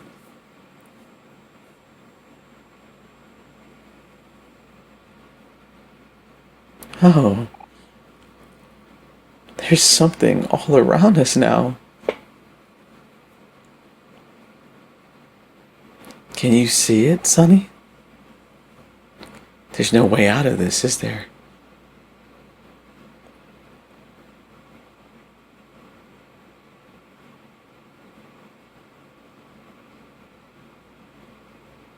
Ooh. Where are you going? Stop trying to leave me. Stop it, stop it, stop it, stop it, stop it, stop it, stop it.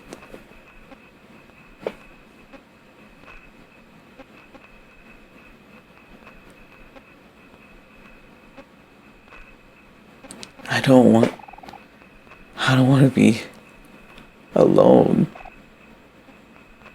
Not again. You can't leave me again.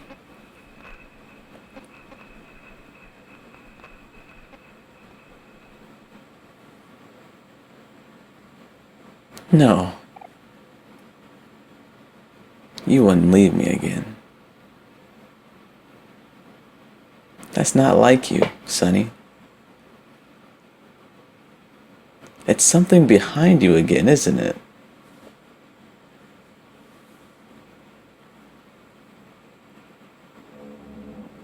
Ah, there it is now.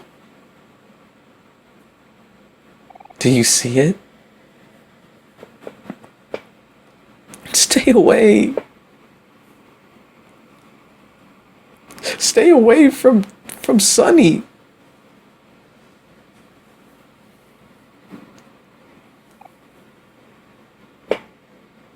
I'll protect you no matter what, Sonny. You can count on me. When something killed Mari, when something ruined all my photos, I didn't say anything. I didn't want people to think it was you, Sonny.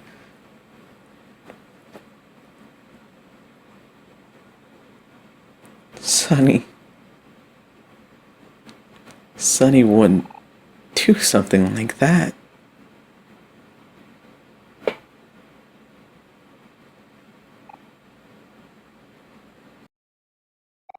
Don't worry, Sonny. Basil has something that terrifies him and makes him act uncharacteristically.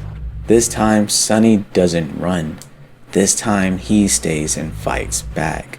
However, as they've said time and time again, the truth will never change. The truth will always be painful. The truth is, Sonny killed his sister. Loud ringing fills Sonny's ears as he seemingly passes out and wakes up in the middle of the intersection. Basil is there and apologizes for all the trouble and gives Sonny a goodbye hug. Inside, Sonny fondly looks what's inside the box. It's his old violin, and there's even still some of Mari's hair tangled within the strings. The violin is destroyed, but within Sonny's mind as he repairs it, it continues to remember all the good times that he spent with his friends at the treehouse, at the beach, at the park, during the rainy days, at Basil's birthday party, and finally at Christmas when Sonny was first gifted his violin. After recalling all sorts of emotions with his childhood friends, he finally makes it to the recital that never happened. Kel, Aubrey, and Hiro say all their sorries for not being there after Mari died, and in a way, this is Sonny finally forgiving himself for the mistake he made all those years ago. He goes on stage and begins to play music he practiced 4 years ago. While he performs, Sonny goes into the white space and finally faces Omori in battle as the practice music plays in the back. Omori is all of Sonny's negative thoughts, and suddenly the background behind Omori becomes hands. He tells Sonny he's not meant to live, that he will never be forgiven, and that he has not done a single good thing in all of his life, that his friends will hate him as much as he hates himself. He begins to dig deeper, no longer directing the pain only onto himself, but onto others, stating, Mari loved you, and you killed her. Hiro loved Mari, and you killed her. Aubrey loved her, and you killed her. Kel loved her, and you killed her. And finally, Basil loved her, and you took her away from him. The music becomes jumbled. The music becomes a jumbled mess of sounds. It becomes intense, a mixture of every single emotion flowing through Sonny, but most of all, it sounds so dreadful, so full of hate. Sonny is defeated in battle, but the game asks if you want to try again, and without hesitation, Sonny gets up from the ground and readies himself once again.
And that's the end. Woo! Wow, what an ending.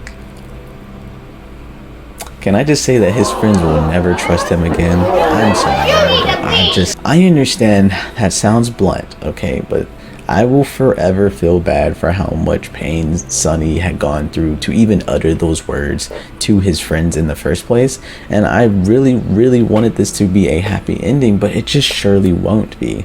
But I think that's the beauty of this game. It was never about the people forgiving Sunny. It was always about Sunny forgiving himself and ridding that Omori side of him. Throughout the game, every single person that talks to Omori or talks to Sunny speaks so highly of him. And I think that is done purposefully. It's meant to contrast the inner thoughts and beliefs that Sunny believes about himself versus what others believe about him.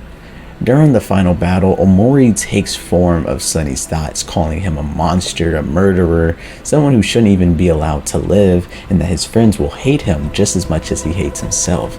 These thoughts are Sunny's, and that he's been feeling these for years, probably every single day of the last 4 years of his life. He has been hearing that on loop as he fantasizes about a better world. That's probably why he created that better world, because it was so damn painful to just relive the trauma of what you've done. Within that final moment, when he tells his friends the truth, it couldn't matter less if they hurled insults his ways, called him a monster, or disappeared out of his life once again. None of that was ever even a factor. Sunny decided to tell them because he still loves every last one of them and thinks they deserve to know the truth, even if that means that he loses their love. As I always say in these videos, I don't want to come off acting as if I know the first thing about depression, anxiety, or even trauma. I've been fortunate enough in my life to never have to explore those emotions. However, as I've grown up in my personal life and the more people that I've come to know, their struggles begin to interest me greatly. I wanted to understand, to know what it felt like. That way, when it's my turn to offer a helping hand, I'd be able to do so with efficiency. While doing so, I've come to understand the tip of the iceberg that these mental disorders could have. And I will say, out of every game that I've covered thus far, this game tackles that narrative so accurately. The little things that add to the reveal, for example, Sunny not eating, Sunny not feeling like doing his chores, or when something appears time and time again and time seems to slow down a little bit because he literally suffered a panic attack. When something appears, time seems to slow up because to many who have suffered a panic attack, it is filled with confusion and panic, but most prominently, people would say it feels like it's moving extremely slow. Just like how the stairs stretch forever and ever, the narrative of depression and trauma has been present in the game of like Cry of Fear and Silent Hill 2, where the player will have to play through the game in order to unlock sealed memories of the past. For Cry of Fear, the truths were in his diary, and for Silent Hill 2, the truth was always within him, physically in the back of his car. But when it comes to Omori, depression and trauma are represented through the passage of time. When facing a bleak reality, time can feel like it's stopped for you, but when you begin to look around, the world continues to turn. People begin to grow older, gain new relations, and to the person continuing to grieve could make them feel like in the blink of an eye, their memories of the now deceased person could slip away at any moment. Above all else, Omori is a game about the different ways people deal with grief. This is shown through each of the characters within the real world. The 5 stages of grief. We have denial, we have anger, we have bargaining, depression, and finally, acceptance. Sunny himself has created an entire world designed to block out the truths of the past, ignoring his friends and simply drifting deeper into the dream world, which is something we will talk about much later in the video. I know this video is about to be a long one, I'm sorry. Aubrey turns out to be pretty violent due to her feelings as if everyone moved away and moved on so quickly, resulting in her hurling insults towards Basil based off of a misunderstanding. Basil himself trying to convince himself that his best friend wouldn't do something so evil, and begins to blame it on the something that follows them both. And finally, we have Hero, well, not finally, and Hero neglecting everyone for a year, then began to busy himself with work until moving off to college to escape his trauma with literal distance. Now, I didn't find out this information while playing the game, right? When I was playing the game myself, I never had the dialogue wheel, and I'm so upset at myself for not having it. But there was a time when I guess Kel and Sunny go to the graveyard and see Mari's grave, right? And there Kel mentions how Hero, after Mari's death for about a year, he was neglectful. He just didn't want to do anything. And finally, Kel, the only one who truly seems to have moved past the shock, make new friends, and keep a smile on his face, and even join up with sports. This conflict expands far past the main crew. Sunny's parents show this grief. Aubrey's mother shows this grief. Kel's parents show their emotional intelligence, and even Polly, the caregiver, shows their grief in different endings. Speaking about endings, did I mention that this game has 5 endings? Yeah, I know. Yeah, we're gonna get into those so we can fully understand what this game is and the concepts that it has presented. When playing through the game for the first time, I was lucky enough to get the true ending, where you open the door for Kel each day and you don't give up during the inevitable defeat by the hands of Omori at the very end of the game, right? However, with each ending, it gives us a bit more detail on the characters and what choices they would have made if Sunny never opened the door or succumbed to the self-destructive nature of Omori. So first, we're going to begin with the stab ending. People will say it's the very, very bad ending, but I'll just call it the stab ending.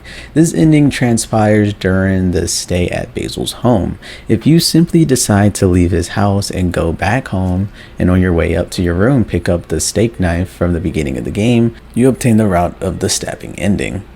The entire game, it became a mechanic to stab yourself within the white space to escape from it and wake up in the real world. It can be interpreted that something influenced Sunny's thinking and made him stab himself. In a weird way, I don't believe Sunny's aim was to actually harm and kill himself, but just to escape the reality he was currently in. However, isn't that exactly what it is?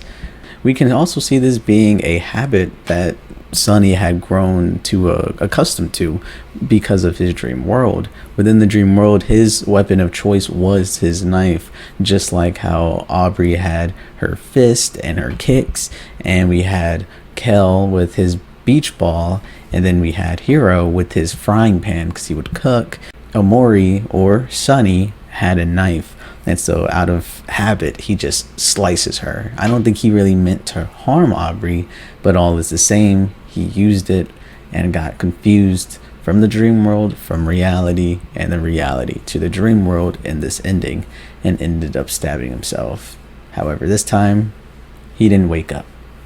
The next one is the Basil ending. Now remove one very and you'll have the very bad ending. So this ending as well takes place during the impromptu sleepover at Basil's home. This time, instead of leaving the house, all you have to do is simply make Sunny go back to sleep, and once Sunny awakens, a truly horrifying sight will spawn.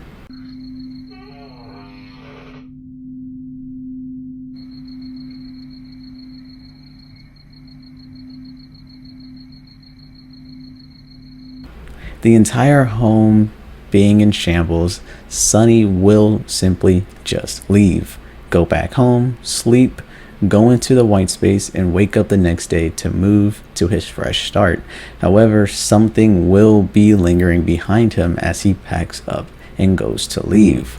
Sunny never dealt with his issues and never came to terms with the truth, so the darkness within him still resides, and one day will swallow him whole, taking control of his actions and quite possibly ending up in a similar state of Basil.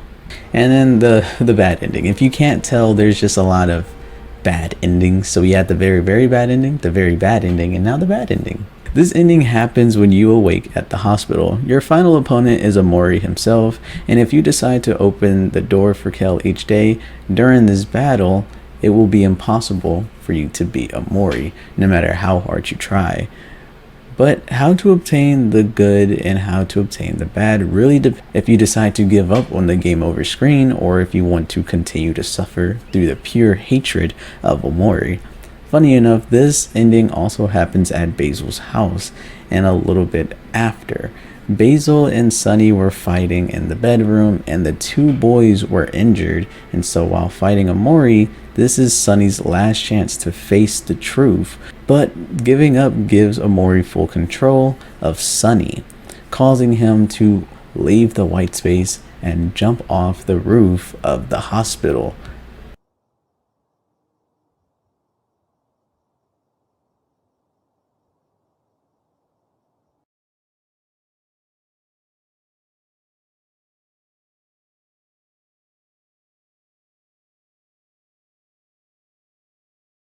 And finally, we have the good ending. Woo! Good ending.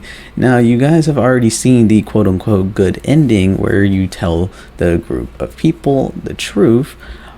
And pretty much all you have to do is not give up at this game over screen, and you'll get the good ending, where you tell your friends the truth, as I just said. But what if I told you there was, well, technically two more, but one more ending that we're going to talk about? What if I told you it was a secret ending? Within Sunny's dream world, while playing as Omori, you have the option of watering and tending to Basil's plants while you're on the search for him. To get the secret ending, you need to basically each day of the dream world go and water and take care of Sunny's, or not Sunny's, but Basil's plants. The game will unfold like normally, with the fight between Basil and Sunny, then later with Omori. But after being defeated by Omori and choosing not to give up, this scene will play out.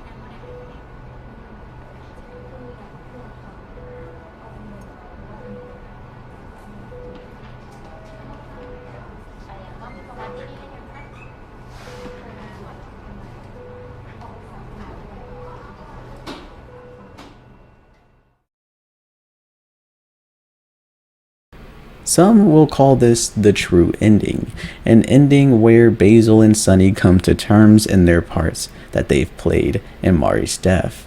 The two boys finally forgiving themselves and each other. Now, I mentioned, so this one's not in the script, guys. This is not in the script. So if this becomes a yap session, I am so sorry. But there, as I said, there are two major routes you can go. You can open the door for Kel, or you can remain inside of your home. And basically, when you don't answer the door for Kel, it becomes the Ihikamori route. I think that's what that's called. And it's basically your slow deterioration, and Sunny just never leaves the house. So instead of leaving the house and going out with Kel and meeting up with your new friends in the faraway plaza and all that other junk, you stay in your home and you deal with your own subconscious. You deal with something always following you. You deal with the nightmares. You deal with pretty much spend much more time exploring his subconscious and his dream world. But more than, I think the biggest thing that I remember being so interested in is that the more time you spend in your own dreamland, the more Sunny stops recognizing himself, because there's always these segments where you can look in the mirror and you can either see your friends or yourself in the real world, and at a certain point along that route, you look into the mirror and you see Omori's face. It's such a scare. It's very frightening because he's literally now only reflecting something that was 4 years in the past. It's only negative energies now, negative emotions, I should say. And so that's pretty much the Hikikomori. I don't really have more to talk about on that one, just because the game is really long and I really want to get this video out before the month was out. And so it kind of just, I don't know, man. I'm gonna be transparent. I just didn't feel like playing the game again. It's a long game and I just want to be happy again. So that's the Hikikomori route. That is that one.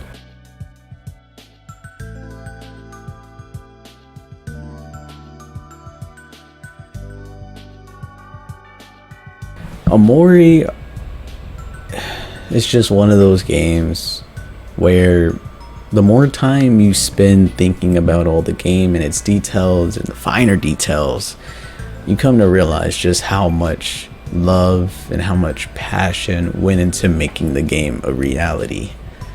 The setting is grand and fantastical, however, many of us are still able to relate it onto a personal level.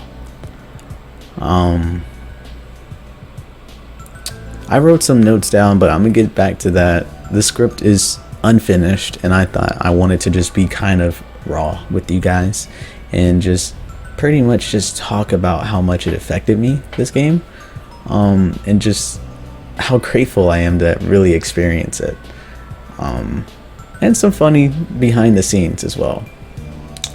So to be completely transparent with you guys, I, before playing this game, began watching videos on it. I began doing research on it just to pull down the curtains. Sometimes I need to see if the game is worthwhile because these things take like a few weeks to do. I start writing the script and then I gotta edit hours upon hours upon hours. So I need to make sure that what I'm doing has some substance, and goddamn did this have some substance. But I did spoil myself, at least I thought so. So I went and played the game, and before I understood that this game was this popular, I actually thought that I thought a lot of the mods were basically real life, like legit games, right? But the more I kept reading on it, I was hearing about like pure Mari. So I was thinking like mods like the pure evil Mari was like a part of the canon game, and it truly wasn't. So me going so think about this, right? I read something about Mari molesting her molesting her little brother and cheating on Hero, and it changes the entire game. I'm like, what are they fucking talking about? So the whole game I'm expecting a twist and a twist and a twist, and it never comes, and I'm like, what the fuck? This was a beautiful game. I love the fact that she didn't molest him. I'm glad that it was like actually showcasing the faults of children. Like I love the fact that it wasn't like just one victim. Even the person who did the crime was a victim. It was beautiful, and I love that. But I say all this to say that this game is truly an experience, right? If you watched this video, if you got all the way to the end of this video, first of all, I appreciate you. Thank you. It's going to be a long one. It's going to be like 3 hours long. So if you're at this point in the video and you haven't played Omori, I desperately tell you, go play it for yourself. It's just impossible. You know, even with all the things that I've read and the things that I thought were like unskippable, everything's unskippable. But you will be here for like 27 plus hours. So, of course, I need to, you know, skim over a few things. So if you haven't played the game for yourself, please do so. If you will, if time allots it, or if you have the money to do it, I will say, play the game for yourself and craft your own interpretation of this game, because this game simply isn't a story. It's a work of art. I know I'm glazing, but like it is. It really fucking is. As I said earlier, right?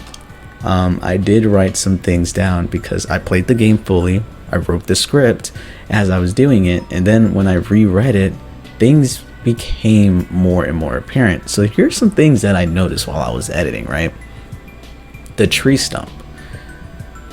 In the dream world, that's where the treehouse is, right? The treehouse and all the friends play is in the tree stump. And I was saying this could represent the cause of Sunny's stagnation or stagnation. I think that's a word. And it also, inside the stump is a replica of the treehouse in the real world. And also, the father, I'm gonna just say the father cut down the tree in which Mari was hung. And so it's kind of like a play on childhood innocence being kept inside of this tragic event. And I was just like, whoa. Also, all the characters change from their dream world to the real world except for Kel. As I said in the video already, that a lot of the characters represent the 5 stages of grief, right? And so I'm saying like Sunny was denial, Aubrey was anger, Basil was bargaining, and Hero was depression, and of course Kel was acceptance. I was saying that in each iteration of them, everyone remained the same, or everybody changed and went completely opposite, except for Kel. Basil and Sunny have something because they feel guilty, not sad, so or fear, right? So I always question what the hell did something mean, right? And from the very beginning, it was like it must mean fear or something is scaring you, right? But it's guilt, because nobody else feels guilty about their Mari's death, except for Basil and Sunny, because they were a part of it. So from the very beginning, they were already showcasing that Sunny and Basil had something to do with it, because no one else had something except those two. It's kind of awesome. But at the end of these long ass videos, I always mention something. I always try to leave you guys with something that'll help you in the future. You may not need it now, but maybe you'll watch this video later and remember the words, and maybe it'll inspire you. So the thing that I took away from this game: don't look for validation through others. Don't try to find forgiveness in others, because it will result in nothing if you haven't forgiven yourself. If you cannot love yourself, then you cannot love others. You can't spread that love to others. And I think this game truly shows that. A lot of people may walk away feeling extremely pitiful, towards Sunny. But I will say that Sunny's not a good person. I mean, I know the game is surrounded by Sunny, but Sunny and Basil and the entire group, they weren't good people. They were just kids who made a traumatic mistake, which caused them to make tragic mistakes. I guess what I'm trying to say here is, don't be shackled by the past. No matter how painful that truth is, no matter how hard it is for you to come to terms with that past, you need to face it. Because if you don't, it'll just eat you alive. You'll go to sleep never truly resting. You'll always think of the what ifs. So I will leave you with this. If you yourself think you are not allowed to live a happy life, if you yourself do not believe that you are loved, or if you yourself think you are nothing but trash, don't decide that on your own. Confide in somebody. Tell somebody. Share your deepest emotions with someone else. That way they can decide what you are. Because I'm an artist, and the biggest thing that I hear is you're your own biggest critic. And whenever I would draw something, it would look trash to me, but with a new pair of eyes, It could look beautiful. They can see something that you just can't see. So I will reiterate, don't decide what you are, your worth in life. Don't decide that on your own. Look around you. See the people in your corner. See the people who care for you. And start to question, why is it that they care for you? What is it that they see? And dig deeper into that emotion. And maybe you'll find that you're not that bad of a person. Maybe you'll find that they love you because you are you. And maybe with that fact, you'll be able to even love yourself. Thank you.